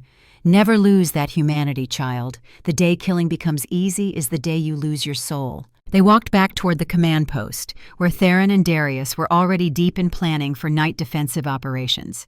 Sera took her place at the map table, ready to contribute what tactical insight Lunara could provide. Theron looked up as she entered, something softening in his expression. "How are you holding up?" he asked quietly. "I am functional, still processing, but ready to do what needs doing." "Good, because Cassius will not wait long. His mercenaries are expensive, and time works against him if we can hold. He needs a decisive victory soon or his coalition will fracture." "What do you need from me?" Sera asked. "Keep watching with those divine eyes of yours. Keep telling us what you see. Your tactical assessments have been accurate. Your truth sense exposed Cassius's bluff. You are becoming exactly what this kingdom needs." The planning sessions stretched late into the night, officers contributing observations and recommendations, Theron making decisions with the calm authority of experienced command. Sera listened and learned and occasionally offered insights that Lunara fed her. She was beginning to understand the rhythms of military operations, the way information flowed and decisions cascaded, and small choices could have enormous consequences. Leadership was not inspiration or charisma. It was attention to detail, ruthless assessment of probability, willingness to adapt when circumstances changed. As midnight approached and warriors took their positions for another long night of vigilant defense, Sera found a quiet moment alone with Theron on the battlements. "Tomorrow we will need to break this siege," he said, staring down at the enemy camp. "Attrition favors them if we remain passive. We need to take initiative, force them to react to us instead of the reverse." "What are you thinking?" Sera asked. "Sortie. Hit their siege equipment before they can deploy it effectively. Destroy their supplies. Make them choose between maintaining the siege or withdrawing to protect their logistics. That is high risk. All warfare is risk. Question is whether the potential gain justifies the danger." Sera nodded, understanding the calculus even if the human cost made her heart ache. "I want to be part of it," she said. "The sortie. I should be there." Theron turned to look at her, expression unreadable in the darkness. "You have already proven yourself. You do not need to take additional risks. It is not about proving myself. It is about being present for the hard choices. If I ask warriors to risk their lives, I should be willing to risk mine." Theron studied her for a long moment, then nodded slowly. Helena said exactly that before her last battle, the one where she held the breach point for 6 minutes, the one where she took the wound that would eventually kill her. His voice carried old pain, memory of loss that had shaped the kingdom's recent history. "I am not asking you to die for this crown, Sera. I am asking you to live for it, to lead for decades, not moments." "And I will," Sera promised, "but not from safety, not while warriors bleed on my orders. I need to be present, Theron. Not reckless, but present." He reached out, took her hand, held it with surprising gentleness. "Then we face tomorrow together, partners in every sense, sharing risk and burden and whatever glory or tragedy the moon goddess has planned for us." They stood together in the darkness, two people bearing impossible weights, finding strength in shared purpose and mutual commitment. Below, the enemy camp settled into the routines of night. Above, stars wheeled in their ancient patterns, indifferent to human struggles and mortal concerns. And between earth and sky, on fortress walls built to withstand siege and storm, a Luna Queen learned the true cost of the crown she wore and accepted it with open eyes and determined heart. The siege would continue, more battles would come, more impossible choices would demand answers. But she would face them all with the strength Lunara provided, the wisdom Tessa taught, the partnership Theron offered, and the compassion that made her worthy of the title she carried. Luna Queen of the Shadow Peak Kingdom, protector of the helpless, holder of the line, and nothing would ever be the same again. Dawn came cold and gray. the kind of morning that promised violence before the day was through. Sera stood in the courtyard with 200 warriors selected for the sortie, each one carrying light armor and weapons optimized for speed over protection. This was not defensive warfare. This was aggressive action, striking at the enemy's vulnerable logistics before they could deploy their full strength. Commander Darius moved through the formation, checking equipment with the practiced eye of a veteran who knew that small details determined survival. Each warrior carried 3 days' rations, extra arrows for the archers, oil and tinder for the engineers who would burn the siege equipment. Theron stood at the head of the column, already armored, already focused on the tactical problem ahead. He had spent the night planning approach routes, identifying targets, calculating acceptable loss rates. War was mathematics written in blood, and he understood those numbers with brutal clarity. Sera wore the same battle-tested armor from yesterday, sword at her hip, pack light but functional. She had insisted on being part of the sortie despite every tactical argument against it. Luna Queens did not belong in offensive operations. They commanded from safety, provided strategic guidance, preserved the political continuity that kingdoms required. But Sera was not interested in what Luna Queens traditionally did. She was interested in being present for the hard choices, in sharing the risk she asked others to bear. Sergeant Cade approached her, expression serious. "Stay close to the king during the assault," he said quietly. "Do not try to be a hero. We need you alive more than we need one more sword in the line." "I understand," Sera replied. "Good.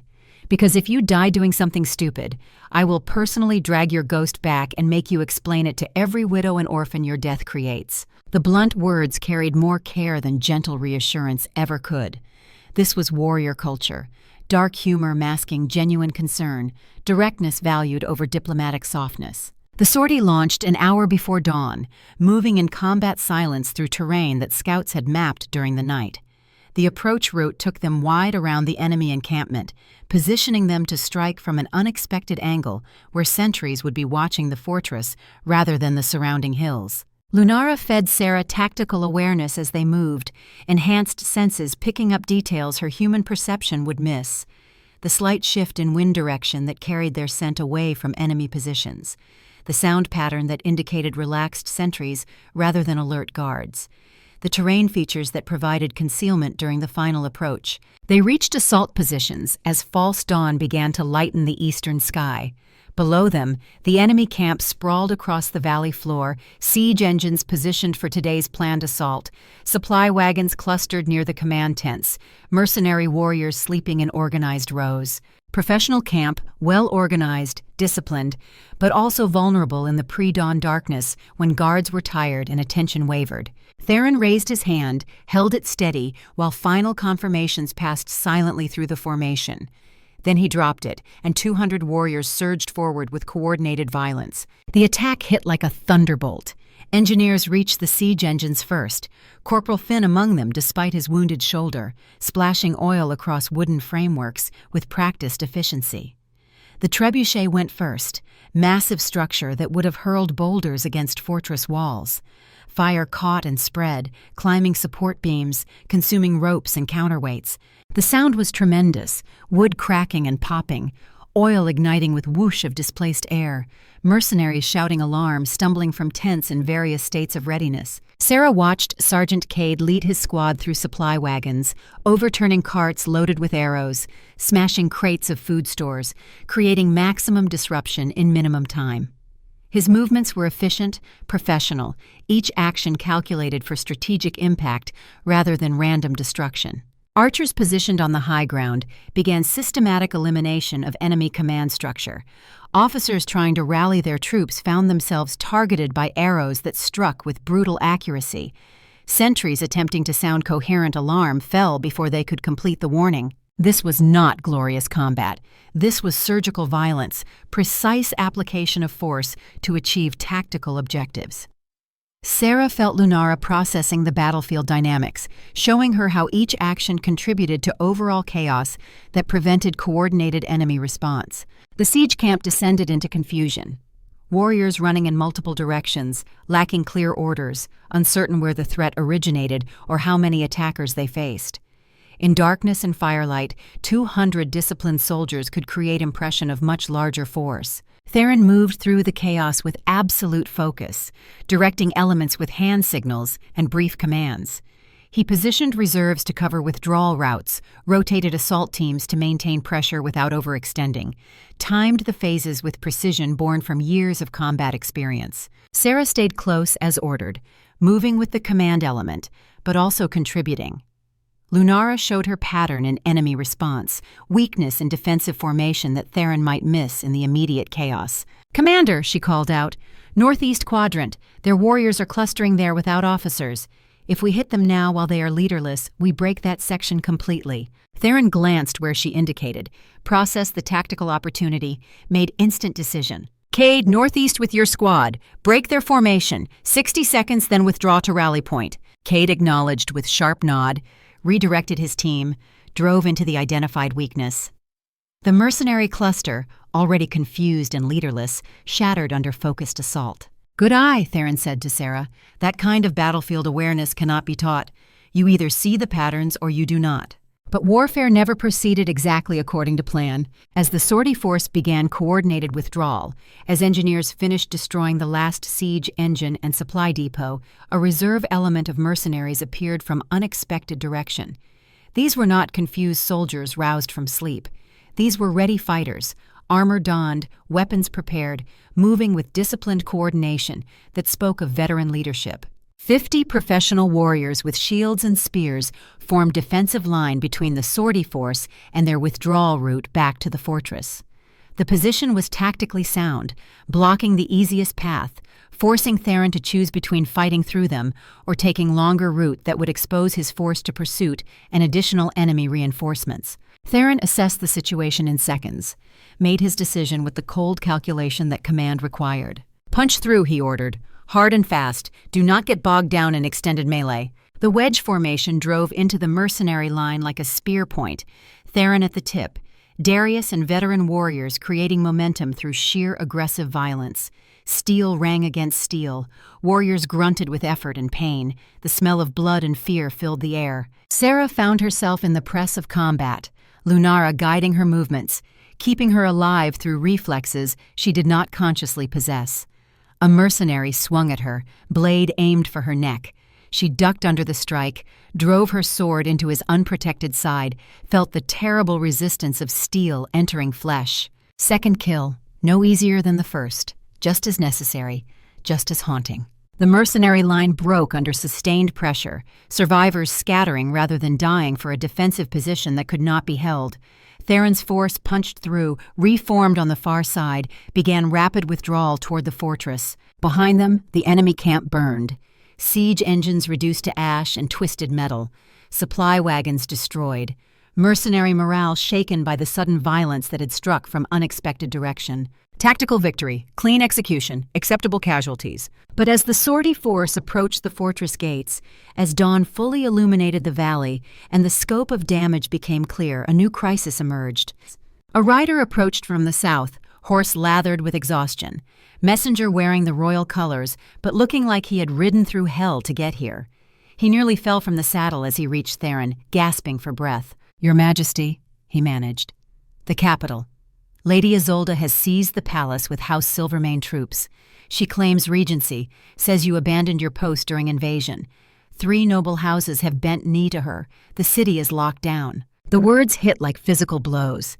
Sera felt ice flood her veins as the implications crystallized. Cassius's siege had never been the real threat. It had been misdirection, pinning Theron's forces at the border while Isolde executed a carefully planned coup at the kingdom's heart. Theron's expression went absolutely cold, the kind of cold that preceded extreme violence. He turned to Darius, some silent communication passing between them. "How many troops does she have?" Darius asked the messenger. 300 Silvermane regulars holding the palace. Unknown additional forces from the houses that declared for her. The city guard is neutral, waiting to see which ruler proves stronger. Theron looked at the smoking ruins of the enemy camp, then at the fortress that had cost so much to defend, then south toward the capital where his throne was being stolen while he fought mercenaries at the border. The strategic problem was brutal in its simplicity. Stay here and finish Cassius, lose the capital, race to the capital, leave the border vulnerable, split forces, risk defeat in detail. No good options, only choices between bad and worse. Sera felt Lunara processing tactical probabilities, wargaming scenarios with speed beyond human capability. The wolf showed her patterns, vulnerabilities, opportunities that human planning might miss. "What if we force them to choose?" Sera said quietly. "Hit Cassius so hard and fast that he has to pull back, then race to the capital with our full strength before Isolde can consolidate." Theron looked at her sharply. "Cassius still has 200+ mercenaries. We just burned his siege equipment, but his force is intact. How do we break him completely without extended engagement?" "We offer him a way out," Sera said, ideas crystallizing as Lunara fed her tactical assessment. "He is a mercenary commander now, not a noble defending his honor. Mercenaries fight for pay. We destroy his supplies. We just burned his equipment. We offer exile instead of death. Professional soldiers will take survival over glory." Darius was nodding slowly, seeing the logic. Without supplies and equipment, extended siege becomes impossible. If we offer terms now, while his force is shaken from the sortie, some will accept. Those who refuse become smaller, problem we can contain with garrison force. "It is a gamble," Theron said. "Everything is a gamble," Sera replied. "But this one lets us get to the capital before Isolde becomes unassailable." Theron studied her for a long moment, then nodded. "Send a parley flag. Offer Cassius and his mercenaries the same terms I offered before. Exile and life, immediate withdrawal, or we destroy them completely and execute every survivor. 1 hour to decide." The message went out. The garrison waited, tense and ready, while Cassius calculated his odds and made his choice. 40 minutes later, white flags appeared over the mercenary camp. Cassius himself rode forward under truce banner, face showing the particular exhaustion of a commander who had gambled everything and lost. The parley was brief and businessless. "Your terms," Cassius said without preamble. "Immediate withdrawal. You and your mercenaries march north within the hour. Exile from Shadow Peak territories. Any who return face execution. In exchange, I let you live. And the houses that supported me? Will be dealt with through legal channels after I secure my capital. You were the military threat. They are political problems." Cassius nodded slowly, recognizing the strategic calculation. Theron needed him gone so he could focus on Isolde. The exile terms were generous given the circumstances, motivated by urgency rather than mercy. "I accept," Cassius said. "We withdraw." "But Theron, understand this. I genuinely believed you were making a mistake, that this Omega mating would fracture the kingdom. I was wrong about her capability, but right about the threat. Isolde will not yield easily. She has waited decades for this crown. Then she will learn what happens to those who steal what belongs to others," Theron replied. Cassius gave Sera a long look, something like respect in his expression. "You held the line when warriors twice your size would have broken. You saw tactical patterns that career commanders missed. Perhaps the moon goddess does not make mistakes after all." He turned his horse and rode back to his camp. Within the hour, mercenary forces began their withdrawal north, leaving behind burned equipment and broken dreams of political manipulation. Theron immediately began preparing for forced march south. 200 warriors, moving at maximum sustainable pace, racing against time to reach the capital before Isolde could consolidate her position. Commander Marcus would hold the garrison with the remaining forces, maintain border security, process the political aftermath of Cassius's failed coup. As the rapid response force assembled, as warriors prepared for another grueling march on minimal rest, High Priest Aldrich arrived at the fortress with an escort of temple guards. He carried ancient records, leather-bound documents that looked centuries old, expression grave with the weight of information that would change everything. "Your Majesty," he said without preamble, "I have been researching since the bonding ceremony. There is something you need to know about Sera's lineage." Every eye turned to him. Sera felt her heartbeat accelerate, some instinct warning that whatever Aldrich had discovered would alter the foundations of everything she understood about herself. Aldrich opened one of the ancient volumes, pointed to passages written in formal script. "Sera is not simply an Omega servant elevated by mate bond," he said.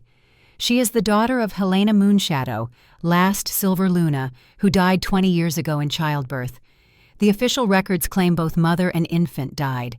But these temple documents, which I am sworn to preserve in secret, tell different truth." He looked directly at Sera. Helena had enemies in court, nobles who resented her common origins, who believed she had stolen position from more deserving candidates. When she died giving birth to you, Those enemies sought to eliminate the infant who would inherit her bloodline and divine power. But servants loyal to Helena hid you, placed you in the orphanage, raised you in obscurity until the moon goddess decided to reveal your purpose. The implications cascaded like falling dominoes. Sera was not random servant. She was legitimate heir to the Luna title through blood as well as divine decree.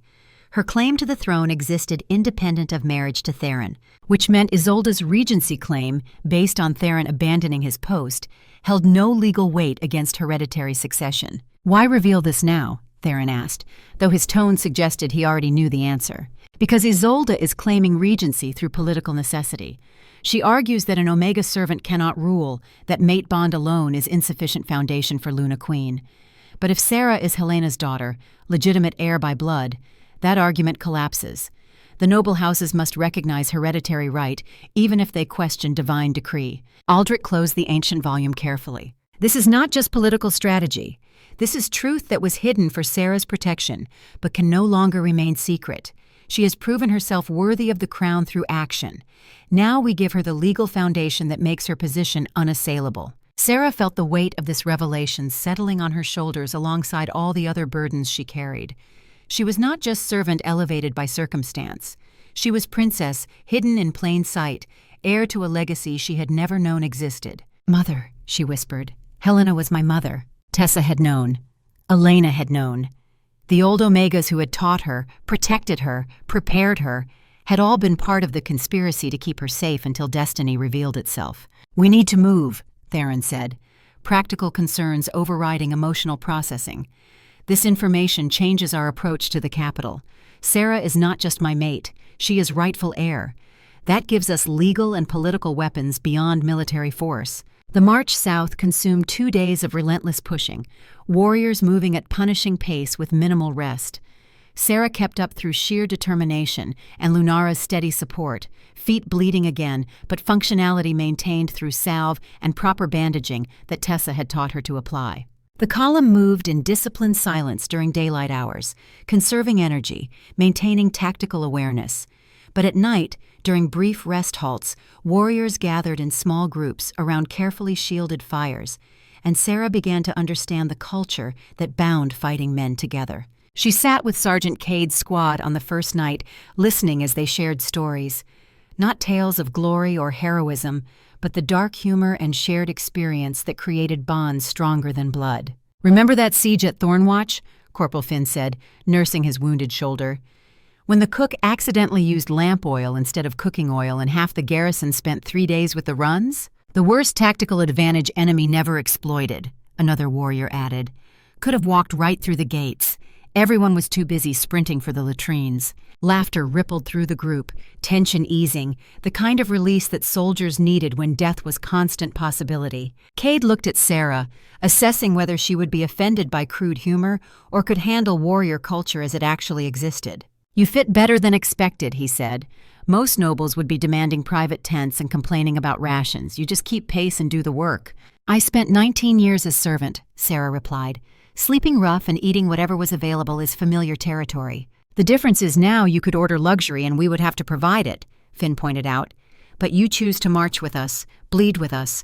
That matters more than bloodline or divine wolves." Another warrior, younger than the others, spoke up hesitantly. "Is it true what they say?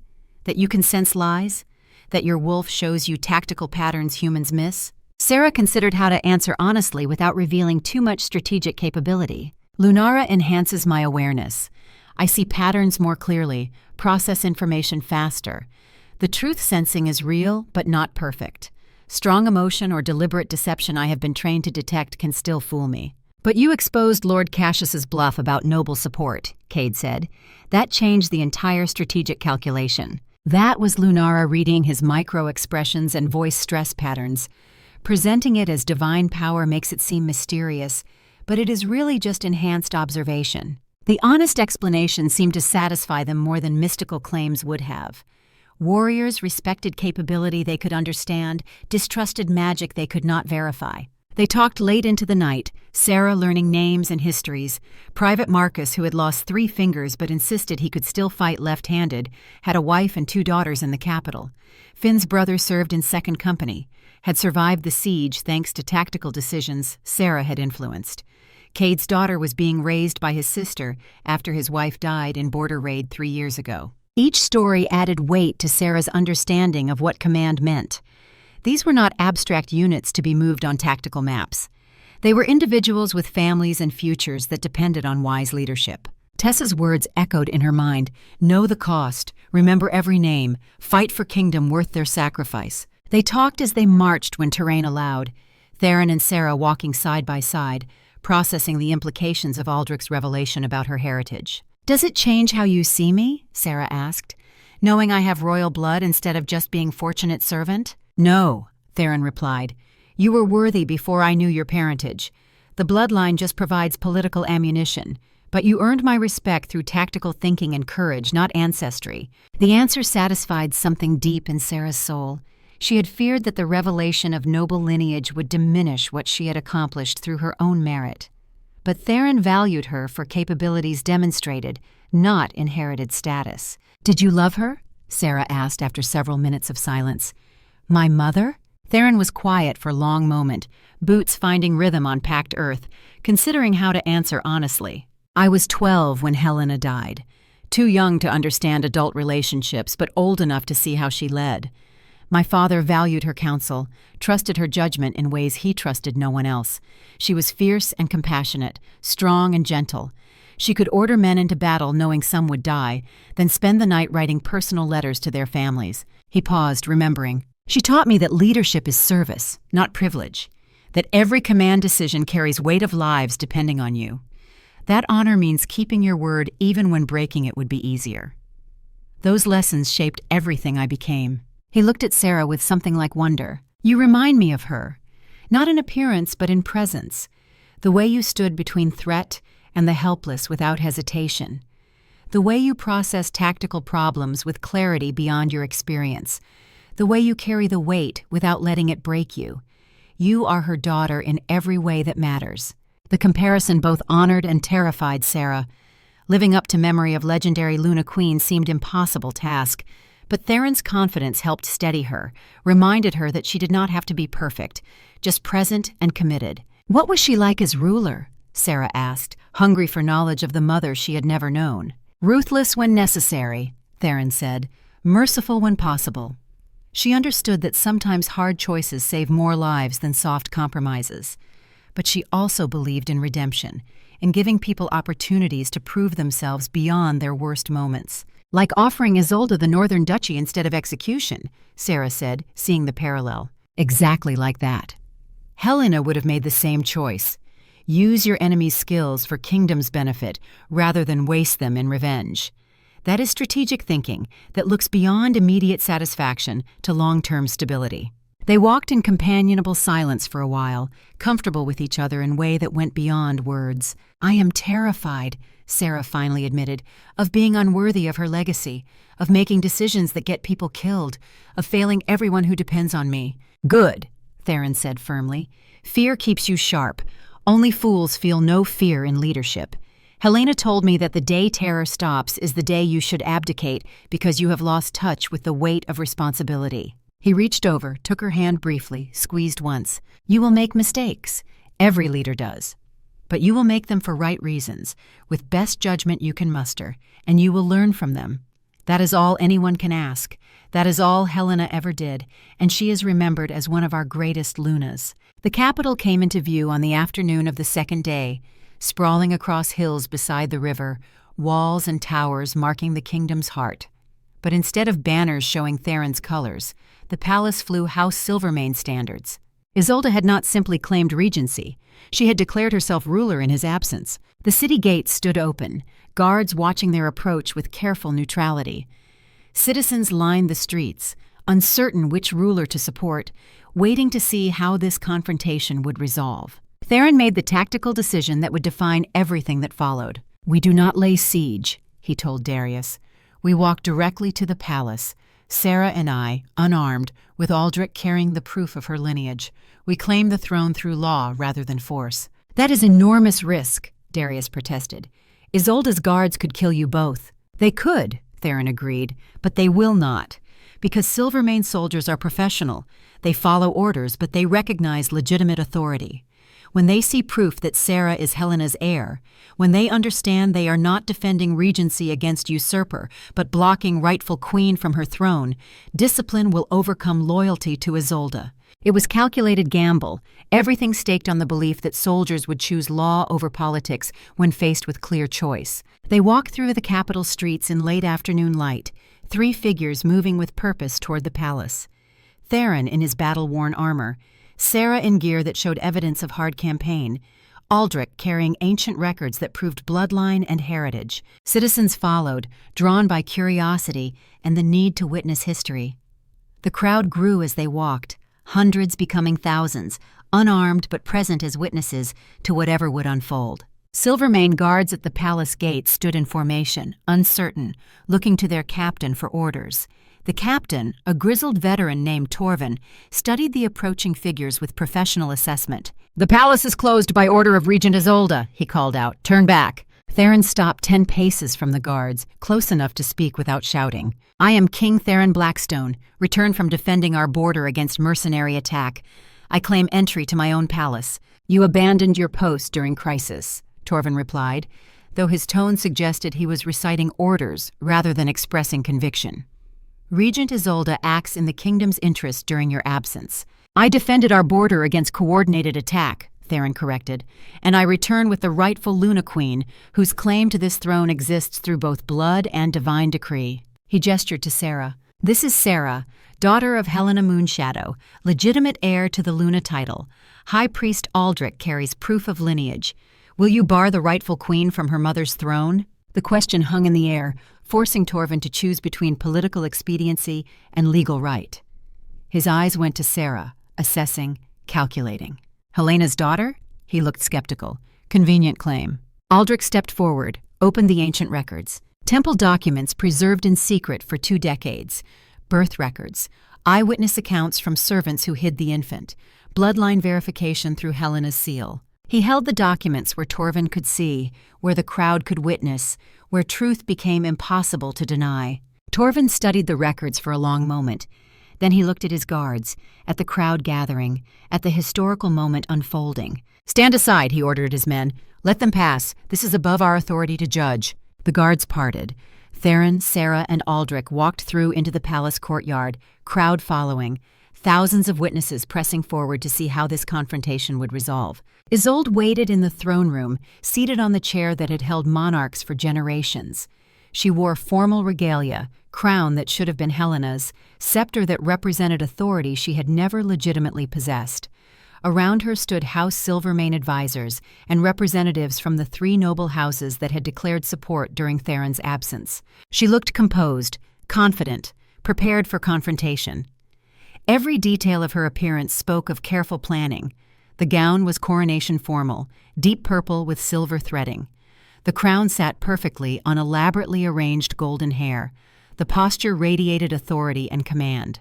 But when Sera entered beside Theron, when Isolde's eyes met those gray eyes that carried Helena's genetic legacy, something fundamental shifted in her expression.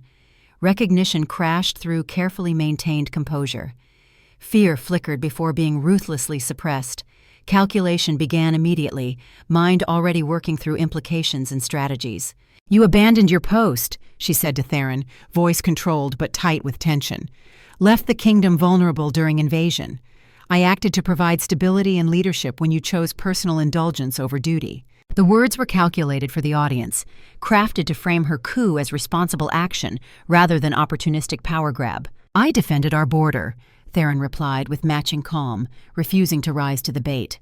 "Destroyed the mercenary force that attacked us, captured the ringleader who orchestrated the assault, and returned with my Luna Queen to claim what belongs to us." "Your Omega servant," Isolde said, and now real contempt broke through her control. Pretty mate bond notwithstanding, she lacks the breeding, training, and political acumen for this position. The noble houses require Luna Queen who understands governance, not girl who was scrubbing floors 3 days ago.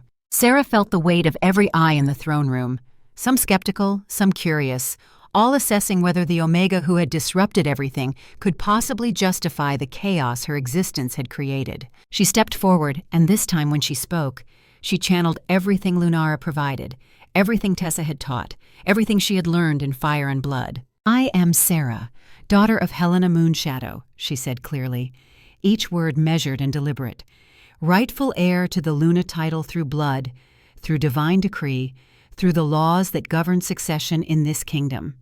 High Priest Aldrich carries proof of my lineage, witnessed and verified by temple records preserved for 2 decades. She moved closer to Isolde, close enough to see the pulse hammering in the other woman's throat, close enough to read micro-expressions that revealed truth beneath composed surface. "You knew," Sera said, and Lunara's certainty made the words absolute. "When you slapped me at the ceremony, you recognized features you thought buried with my mother. You saw her eyes, her bone structure, the resemblance that 20 years could not erase. You knew if anyone questioned, if anyone looked closely, the truth would emerge and destroy everything you had planned." Isolde's hands tightened on the throne's armrests, knuckles going white with tension. Her breathing quickened fractionally, till that trained observer could read. "Prove it," she said, voice now carrying edge of desperation. "These claims are convenient fabrications. Temple records can be forged. Resemblance could be coincidence." Aldrich stepped forward, ancient volumes in his hands, expression carrying weight of sacred duty. "These documents are protected by seals that cannot be duplicated," he said formally. "Birth records signed by High Priest Matthias, who attended Helena's death. Eyewitness accounts from 3 servants who hid the infant and raised her in obscurity. Physical description matching current appearance. Bloodline seal that can be verified through ritual. Only Helena's true heir could survive." He looked at the assembled nobles, at Isolde, at everyone who needed to understand this was not political convenience, but verified truth. "I stake my position and reputation on the authenticity of these records. Sera is Helena Moonshadow's daughter, hidden to protect her from exactly this kind of political manipulation. The moon goddess preserved her for this moment, and I will not allow false claims of illegitimacy to override divine and legal right." Several of the noble house representatives began whispering urgently among themselves. The political calculation was shifting rapidly. Supporting Isolde's regency against king who had abandoned post was defensible. Opposing legitimate heir with verified bloodline and divine marks was entirely different matter. Isolde saw her support crumbling in real time. She stood from the throne, crown askew, and for a moment her mask of composure shattered completely. What emerged was not politician or schemer, but woman carrying decades of pain and resentment. "Your mother stole my destiny," she said, voice shaking with emotion finally released. "I was promised to Theron's father before I was born. 2 great houses united, political alliance that would have strengthened the kingdom. I prepared my entire life. Studied governance, diplomacy, military strategy, everything required to be Luna Queen." She took step forward, tears now visible in eyes that had seemed so cold moments before. Then Helena arrived. Common-born Omega, with nothing but pretty face and silver wolf. And divine decree overrode everything. Decades of preparation, political promises, carefully constructed alliance, all thrown away because Moon Goddess supposedly chose her instead. The bitterness in her voice was absolute, pain of loss that had defined her entire adult life. "I watched her take everything I had earned, watched her succeed where I should have stood, watched her receive love and respect that should have been mine. And when she died, when I thought finally I could have what was rightfully owed to me, you appeared." She looked at Sera with something between hatred and grief. Her daughter, her legacy, history repeating, divine decree destroying my life twice. "Do you have any idea what it is like to train for decades, to sacrifice everything, only to watch unworthy Omegas receive through luck what you could not earn through merit?" The raw honesty of her pain, the genuine suffering beneath political maneuvering, complicated the moment beyond simple villain confronted by hero. Isolde was not pure evil. She was capable woman who had been repeatedly denied positions she believed herself qualified for, watching what she saw as undeserving candidates receive everything through circumstances beyond anyone's control. Sera felt Lunara processing this, felt compassion mixing with strategic assessment. "You are right," Sera said quietly, and everyone in throne room went absolutely still. shocked that she would concede any point. "My mother took what you thought was yours, took it not through scheming or manipulation, but through simple existence and divine selection. And now I am doing it again. That is unfair and painful, and I understand your anger." She paused, letting the acknowledgement settle. "But understanding your pain does not change the reality we both must face. The kingdom cannot survive endless civil war between competing claims. It cannot afford to tear itself apart every generation over questions of divine right versus earned merit. So despite what you have done, despite the coup and conspiracy and mercenaries hired to kill our soldiers, I offer you choice." She paused, feeling Lunara's wisdom guiding her words. "But the kingdom cannot survive more civil war. It cannot survive endless conflict between legitimate claims and political grievances.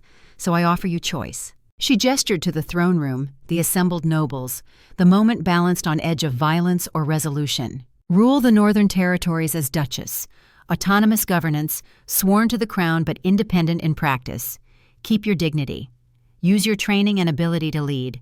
Serve the kingdom rather than destroy it, pursuing crown that was never truly yours." Isolde stared at her, processing the offer, calculating odds and options. "You would spare me after I tried to take your throne?" "I would spare the kingdom more bloodshed," Sera replied, "and recognize that you have skills and experience that could benefit our people if directed toward building rather than destroying." The throne room went silent. Everyone understood they were witnessing not just political negotiation, but fundamental choice about what kind of rulers Theron and Sera would be. Finally, Isolde descended from the throne, removed the crown carefully, knelt before Sera with rigid pride barely maintained. "I accept your terms," she said. "Northern Duchy, autonomous rule, oath of loyalty to the crown. But understand this, daughter of Helena.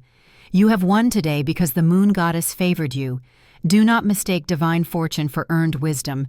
Rule well, or the kingdom will remember I warned them." She rose, turned to leave, paused at the door. "Your mother would be proud of you.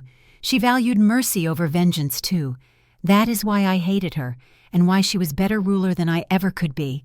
Then she was gone, Silvermane advisors following, the coup collapsing as its figurehead accepted defeat with bitter grace. The noble houses that had supported her bent knee to Theron and Sera, recognizing that hereditary right plus divine decree plus military strength created unassailable claim. High Priest Aldrich stepped forward to conduct formal coronation rites, making official what divine will and legal right had already established. As crowns settled on Sera's head, as the throne room filled with witnesses to legitimacy recognized, she felt the full weight of what she had become. Not servant elevated by fortune, not Omega chosen by chance, but princess hidden and revealed, heir to legacy of service and sacrifice, Luna Queen who had earned position through blood and choice and the willingness to bear impossible burdens.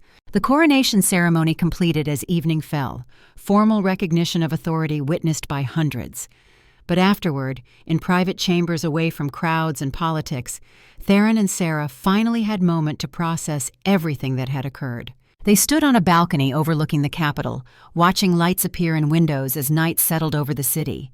Both wore ceremonial regalia that felt strange after days of battle armor and forced marches. Sera broke the silence first. 23 dead from the siege, 9 in the sortie, 32 wounded who may not survive. That is the cost of the crown I wear. Theron nodded, acknowledging the weight. Command is accounting. Every decision produces numbers written in blood. Helena taught me that. Now you understand it too. Does it ever become easier? No, it becomes different. You learn to carry the weight without letting it paralyze you. You honor those who fell by fighting for kingdom worth their sacrifice. He turned to face her fully. You proved yourself a dozen times over. Tactical thinking under pressure. Physical courage defending the helpless. Moral wisdom offering mercy to enemy who deserved execution. You are worthy of this crown through action, not just bloodline. I killed 2 people, Sera said quietly. I will remember their faces forever. Good. The day killing becomes easy is the day you lose your humanity. Carry those ghosts. Let them remind you that every command decision has cost. They stood in silence for a long moment, 2 people bearing impossible weights together, finding strength in shared purpose. Finally, Sera spoke again. What happens now? Now we rebuild. Heal the divisions this crisis created. Integrate Cassius's exile with legal proceedings against conspirators. Give Isolde her northern duchy and hope she rules it well. Strengthen borders, improve defenses, prepare for next crisis because there is always a next crisis. He paused, and we rule together. Partners in every sense, sharing burden and decision and whatever the future brings. I did not choose you for political advantage. I chose you because the moon goddess marked you as my mate. Everything else is consequence we navigate together. Sera leaned against him, accepting comfort and offering it. I am terrified, she admitted, of failing, of making decisions that kill people, of being unworthy of the trust placed in me. Fear keeps you sharp, Theron replied, echoing words Corporal Finn had spoken. Only fools feel no fear in leadership. Use that fear. Let it drive you toward wisdom and caution and careful thought. Below them, the capital settled into evening routines. Citizens moving through streets, merchants closing shops, families gathering for meals, normal life continuing despite political upheaval and military crisis. These were the people Sera had sworn to protect and serve, each one with stories and struggles and dreams, each one depending on their rulers to make wise choices that preserved peace and prosperity. The weight was enormous, the responsibility absolute, the cost of failure measured in lives and suffering. But she would bear it anyway, would make the hard choices, would carry the ghosts, would lead with everything she had, because the alternative was abandoning those who depended on her. She was Luna Queen of the Shadow Peak Kingdom, daughter of Helena Moonshadow, mate to Theron Blackstone, holder of the line, protector of the helpless. And she would earn that title every day for the rest of her life, one impossible decision at a time, one burden accepted at a time, one ghost carried at a time. The war had ended, the throne was secured, the kingdom stood unified again. But the real work, the daily labor of leadership and service and bearing weight that never lightened, had only just begun. And Sera would face it with open eyes and determined heart, knowing the cost and accepting it anyway, because that was what queens did when the moon goddess called them to service. Lunara wrapped around her consciousness, warm and proud and certain. We are exactly where we need to be, the wolf said. Now we discover what we can build with all we have learned. Sera nodded, accepting this, embracing the future with all its challenges and opportunities. The crown was heavy, the responsibility absolute, the cost real and ongoing. But she would wear it with honor, rule with wisdom, and lead with compassion. Because she was worthy not through bloodline or divine decree alone, but through choices made in fire and blood, through lines held when others would have broken, through mercy offered when vengeance would have been easier. Luna Queen, protector, leader, servant of the people she had sworn to defend, and nothing would ever be the same again. But that was exactly as it should be.